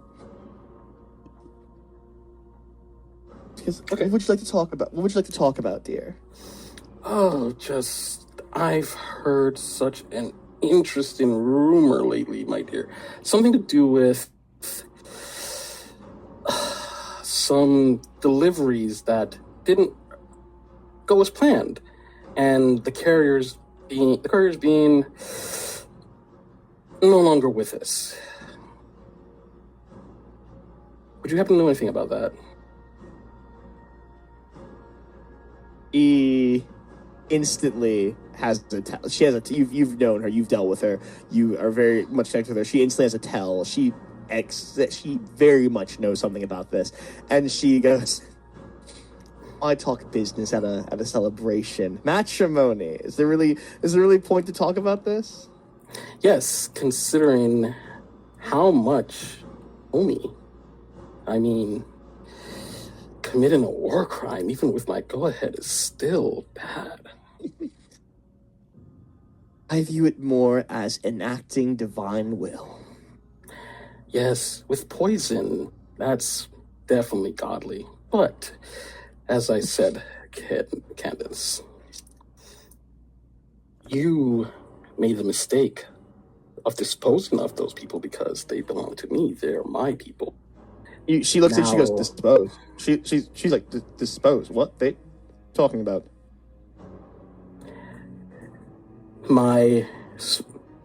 my couriers were killed. Why? were Give me they an killed? instinct. Give me an instinct check. 14 with fear. The presence of the guards are a little like she's very much like showing that like yeah I respect Nobuyuki, but I'm not going to be fucked with. So I'm going to say mark of stress from the fear, but also she genuinely did not know they were killed. That the whole like you caught her off guard with they were killed. She used your men, yes. She did not know that they are now dead.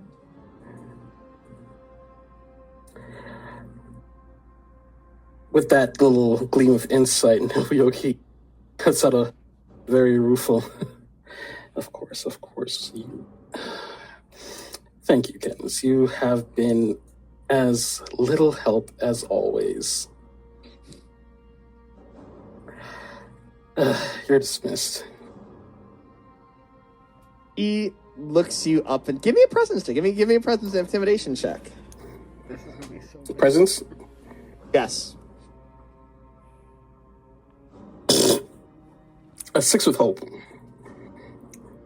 You're gonna gain a hope as she then says she looks at the guard, she goes, guards, beat the fuck out of him, and then she leaves All right, the room. I'm gonna burn that hope, and before she leaves, I'm gonna use my experience of Surge of Dominion to roll a kind of an instinct to just let them feel that level of magic that's gonna hit them if they fuck with me. Okay, go ahead and try. Oh, that's +2. That's a 15. 15. They go. They are so. It is a very tense moment as she begins to as she leaves the room. The guards begin to move to like beat you down, but like you like kind of like again, it's like it's an aura off. Like you just like kind of like you like radiate that like sorceress energy as they get ready to like. Oh. Down, boys. Sit. Does Rayleigh see this? Yeah, does Rayleigh feel that? Does anyone else feel that? Does like Rayleigh see any of this going on? I will say, you tell me, Nobuyuki. Do you think you guys feel like you went to like a secluded spot for this?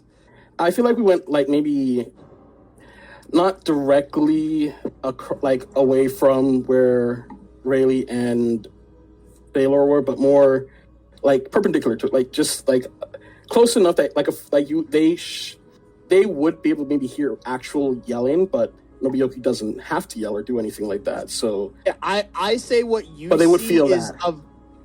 You see Keaton is walking away, clearly vexed, clearly upset about something, as the guards kind of have this standoff with Nobuyuki.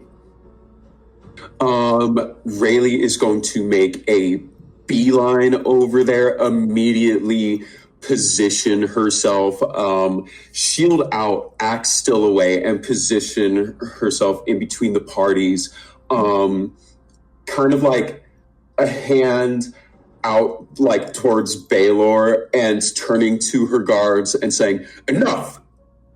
What is the meaning of this?" As that happens, we're gonna cut over like just before that popped off. Mislin, you approach Aleph. What happened there? Howdy, friend. Haven't seen you in a while. How are you doing? Who are you? He, like, when he approaches, he's kind of like that greeting. It's just, oh, you were in a dream I had. Funny things dreams are. Something else I find funny is eyes. I feel like you can tell a lot by the way eyes perceive. And you see, like, Aleph has full white eyes, and then Mislin has, like, black eyes with, like, orange centers, and they're just sort of having, like, an aura off with their eyes for a little bit. And Aleph is sort of trying to hint at the eye seen in the dream, just, like, because obviously anyone can come up to you and tell you something, but he's gonna try and drop that hint just to see if Mislin picks up. He does, and he says they often cry as well. Fascinating. And for what side of this event we find ourselves in do you think the tears flow for? A child. The child. A child. I will say, Clover is not that young. Clover is probably like early 20s. Like they're not like a kid, probably like a kid in regards to you guys, but like Clover is like probably like in their like 22, 23. I think in his head he's still thinking image of her as a child. So gotcha. So and when they them. They use they them pronouns. they of them as a child, and so he says all children something. Signs are pointing of things in movement. Don't much care for movement. I think things should stay or take heed. Noted. And I guess at what part did they pause at? I guess the interaction that they were having. I will say, as you guys chat more, you then see, like, I feel like you guys then hear the commotion, see Keydance walking away, and you see, I feel like you see, like, you know, Baylor is covered up, and you see, like, Riley getting in between Nobuyoki and the guard, giving the command. I'll just say, funny. And I'm just going to look at Mislin and say, I think we have a place to be. I'm not sure if what we're expecting should happen is happening, but I feel like it's in progress. The pieces are here. Then let's not let them wait. And we're just going to approach the situation. Riley, give me a presence check, please. All right. Also, you gotta re-up on the music. Oh, yep, gotcha. Music re-up. Music re-up. I'm telling you, we need a live DJ. Yeah. Oh, no. That's a 24 with hope. Oh, my God. Oh. Hobie. The Lord. Blessed be the Lord of thine father's name. Please. That's how you do it, you heretics. Well, You said Pete's word. After I made you short. Oh. All right. So on that 24th hope, the guards reluctantly stand down, and then they back off, and you are left with Nobuyoki and Baylor, and then Aleph and Mislin also approach. I turn and say, I turn to Nobuyoki and say, Mr. Blanchard, I believe this is our first time meeting in person. That's Lord Blanchard. Lord Nobuyoki, what a way to make your presence known. How are Your you? wife certainly does bring out the best in people, doesn't she? Well, she Taylor brought out laughs the at best that. in me. The best? Last I heard, it was not the best, but that is good to hear. Though it's hard to really bring out the best when you're hardly around, but I digress. Good job calling my friend little attack dogs.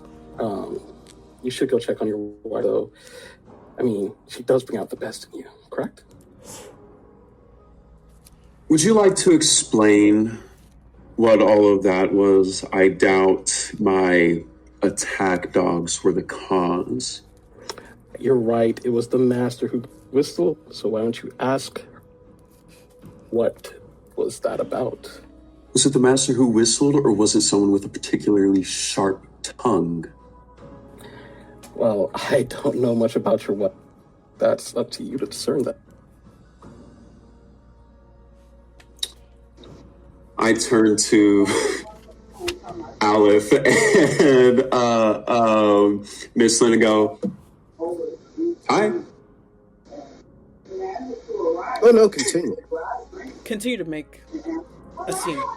I side eye Nobu and say, I'd really rather not.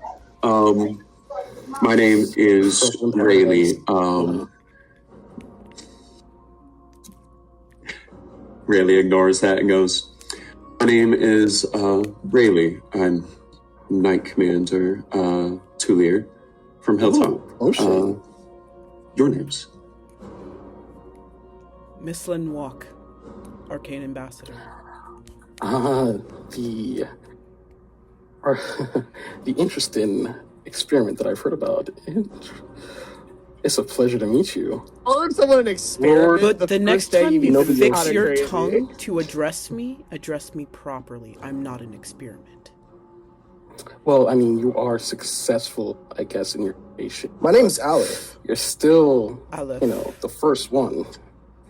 Hi, It's a Aleph. pleasure to It's meet lovely you, to meet Aleph. you. So I can tell things are a little tense here. Let me know if I'm reading that correctly. No. Yes, they are a little tense, hopefully getting less tense. If someone would like to explain what was going on, looking at Nobuyoki. Oh, I'm sorry. I thought you had another master pulling at your leash. I didn't know you needed me to explain what happened.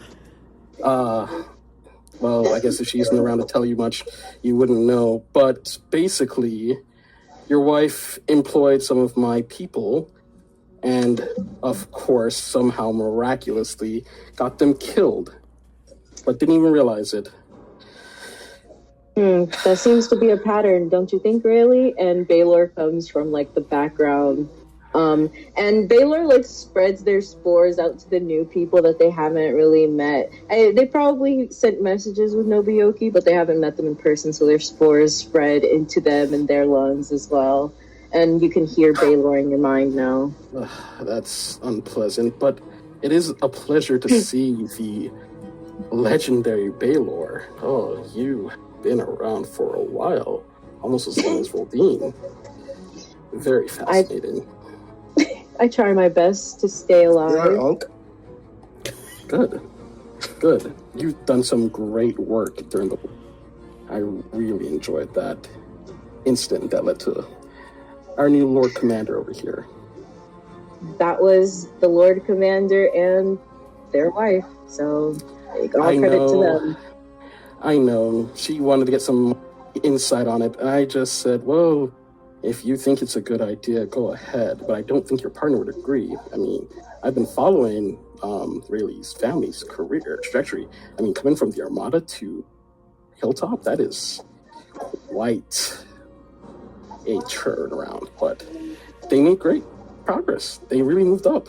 I am very proud to welcome them into the noble classes. They might even know my cousin, Khalil.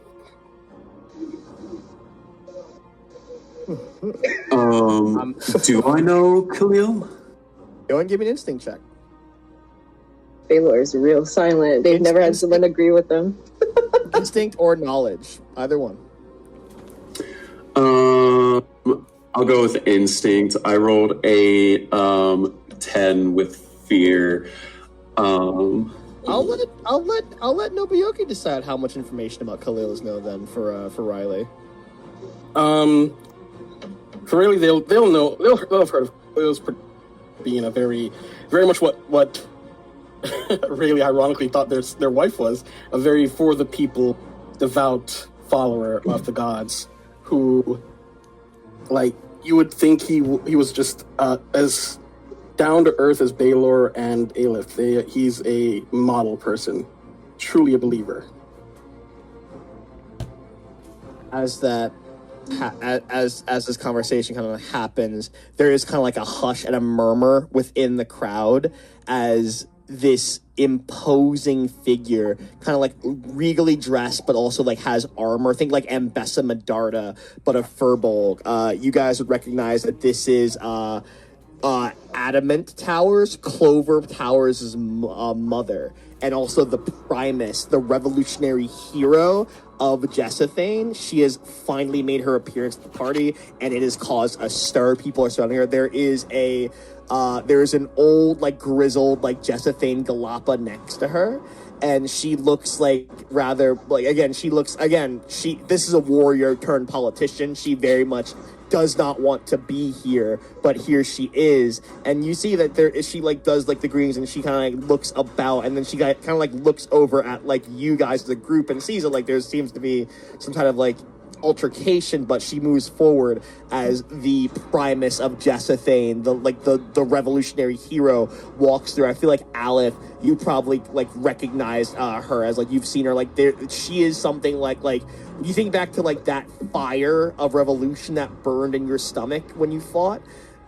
That was in no short part due to Adamant Towers. She is a hero in every sense of the word. Wow. I want to, I guess, make a bit of an... Oh, yeah. Is she single? What's up? What's up with that? Yeah, I thought I was muted. I'm sorry. Nah. Okay. No, the important questions are getting out, of course. Yeah. I want to make a bit of an insight check just to see, like, does it look like everything is happening as she expected, or does it seem like there might be a bit of something, like, at the back of her mind that I can pick up? Give me an instinct check. All right. Instinct.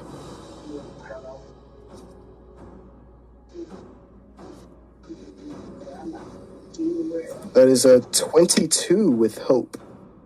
22 with hope.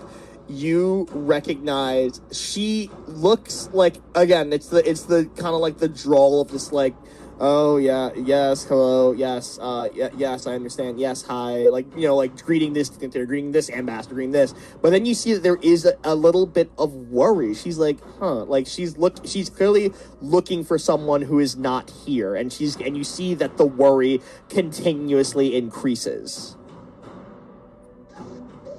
Interesting. I guess, is she like pacing fast to a specific location? Also, I'd like to know, like, what's her thoughts, like, her attitude or thoughts towards... Do you want me to read her mind? Well, I'm asking the storyteller. I'm asking the GM. Her Like, thoughts what and is attitudes the- towards what? To Nobioki, from seeing they're from Voldane. To Nobioki, there is like a bit of like a like look, but also like she isn't like, but like also like understandable. Like she is like, again, there are people in Jessathane who are very much like, fuck Voldane, we need to hit them back. She's not one of them. She definitely has issues with Voldane, but she's not like, you know, I'm gonna hop the table if I'm across the table from a Voldane. Like, you know. Okay. Is it only Aleph that clocks the worry interface? I will say yes, because Aleph is the one who was actually searching for that. Aleph actually asked. I'll say yes, only Aleph catches that. Also, it's Aleph. My other question was, where, like, does it look like she's walking somewhere specific? She is kind of she's kind of just like moseying, kind of like meandering, kind of like socializing. Like, All right, like I guess I'll try and approach with a bit of tact. I guess she might know like very sparing details, but she'll know of me and my involvement. And probably carry a little bit of appreciation, but I'm not gonna assume that much. I'm just gonna approach and try and do a basic greeting. He greets you. You walk up to her and she goes, one of the Tory clans. A pleasure and honor to meet you. Yes, and you as well. I very much look up to you and everything that you were able to do for this small part of the world. I guess I just wanted to ask really quickly, are the beverages here as you expected? Strange question. They're fine. They're okay. Interesting. Because, I just had something that was pretty good, but it didn't seem local here. I don't know. I guess it was probably imported from somewhere else. I wasn't in charge of the catering, but I very much appreciate it. How are you enjoying your time here? Everything seems to be going well. There's a bit of a scuffle back over there. I don't know what that was about. And like with Aleph is sort of throwing out these mundane questions just to like get a feel for how urgent she is about the questions. Like, is she like with every question like just rolling her eyes like I gotta get out of this, like what, this doesn't matter right now? Give me an instinct check. Okay.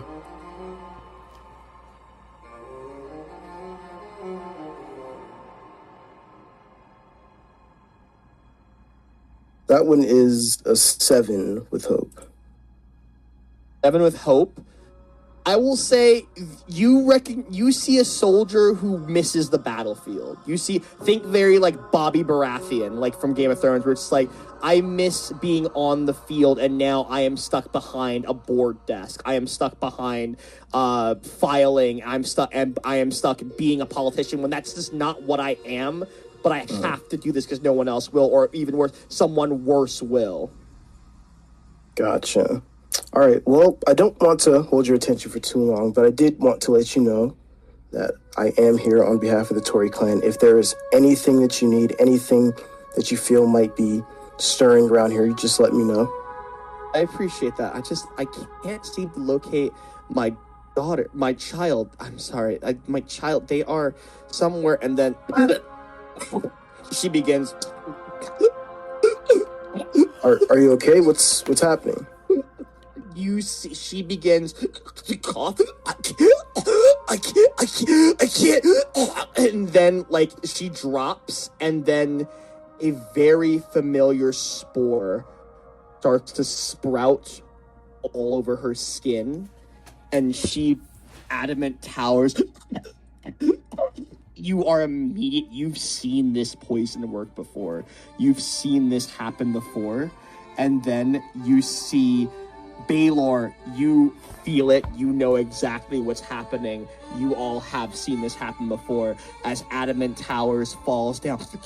And people begin like, what's happening? You see the Galapagos, get out of the way! You see some like clerics or Sarahs try to come in, help, but nothing works as Adamant Towers, as the last thing that she says, Clover, she reaches up to you, Aleph, like, my child, Clover.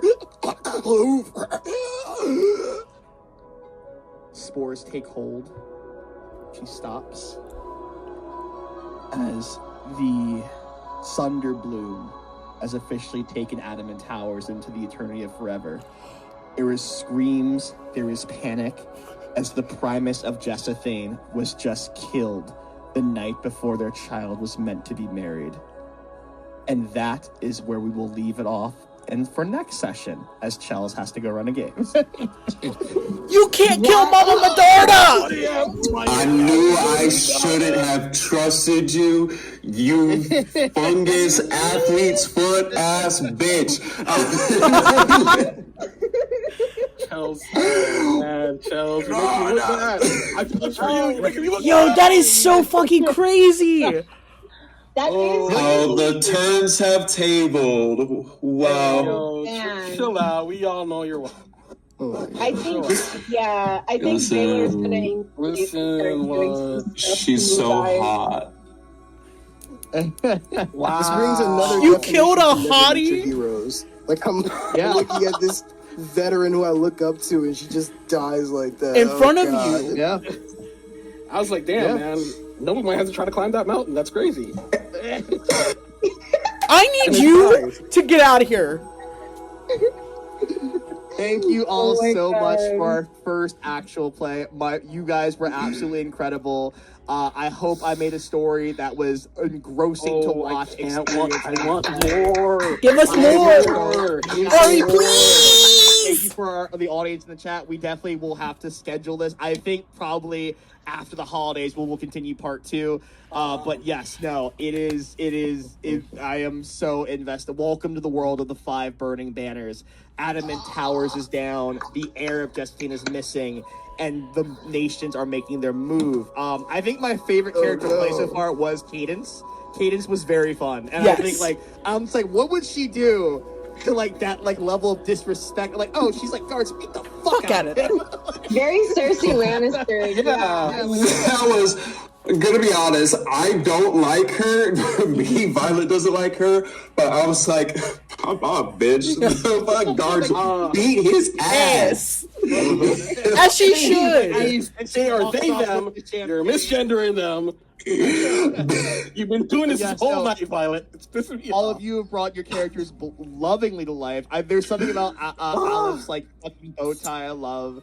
But yes, no, this is a wonderful story, and I cannot wait for you guys to explore more of it. You guys lean into political intrigue so well. I have to go. I really have to pee. Thank you so much for this time. I look forward to the next event. As the first tower crumbles, will you be Anyone able to who's save the leaving, other can one? we move to a channel to talk? I need to talk. Let's do a cooldown. We gotta do We a finna do it. cool down. I will be there You guys wanna do that? texting. That's so fucking fun. I have Join so us much when you're fun. done Thank you peeing. for running, Jedi. Who Of coming to course, the thank after you so party? much. All right, I gotta go pee. Bye. Bye. For a better Polaris.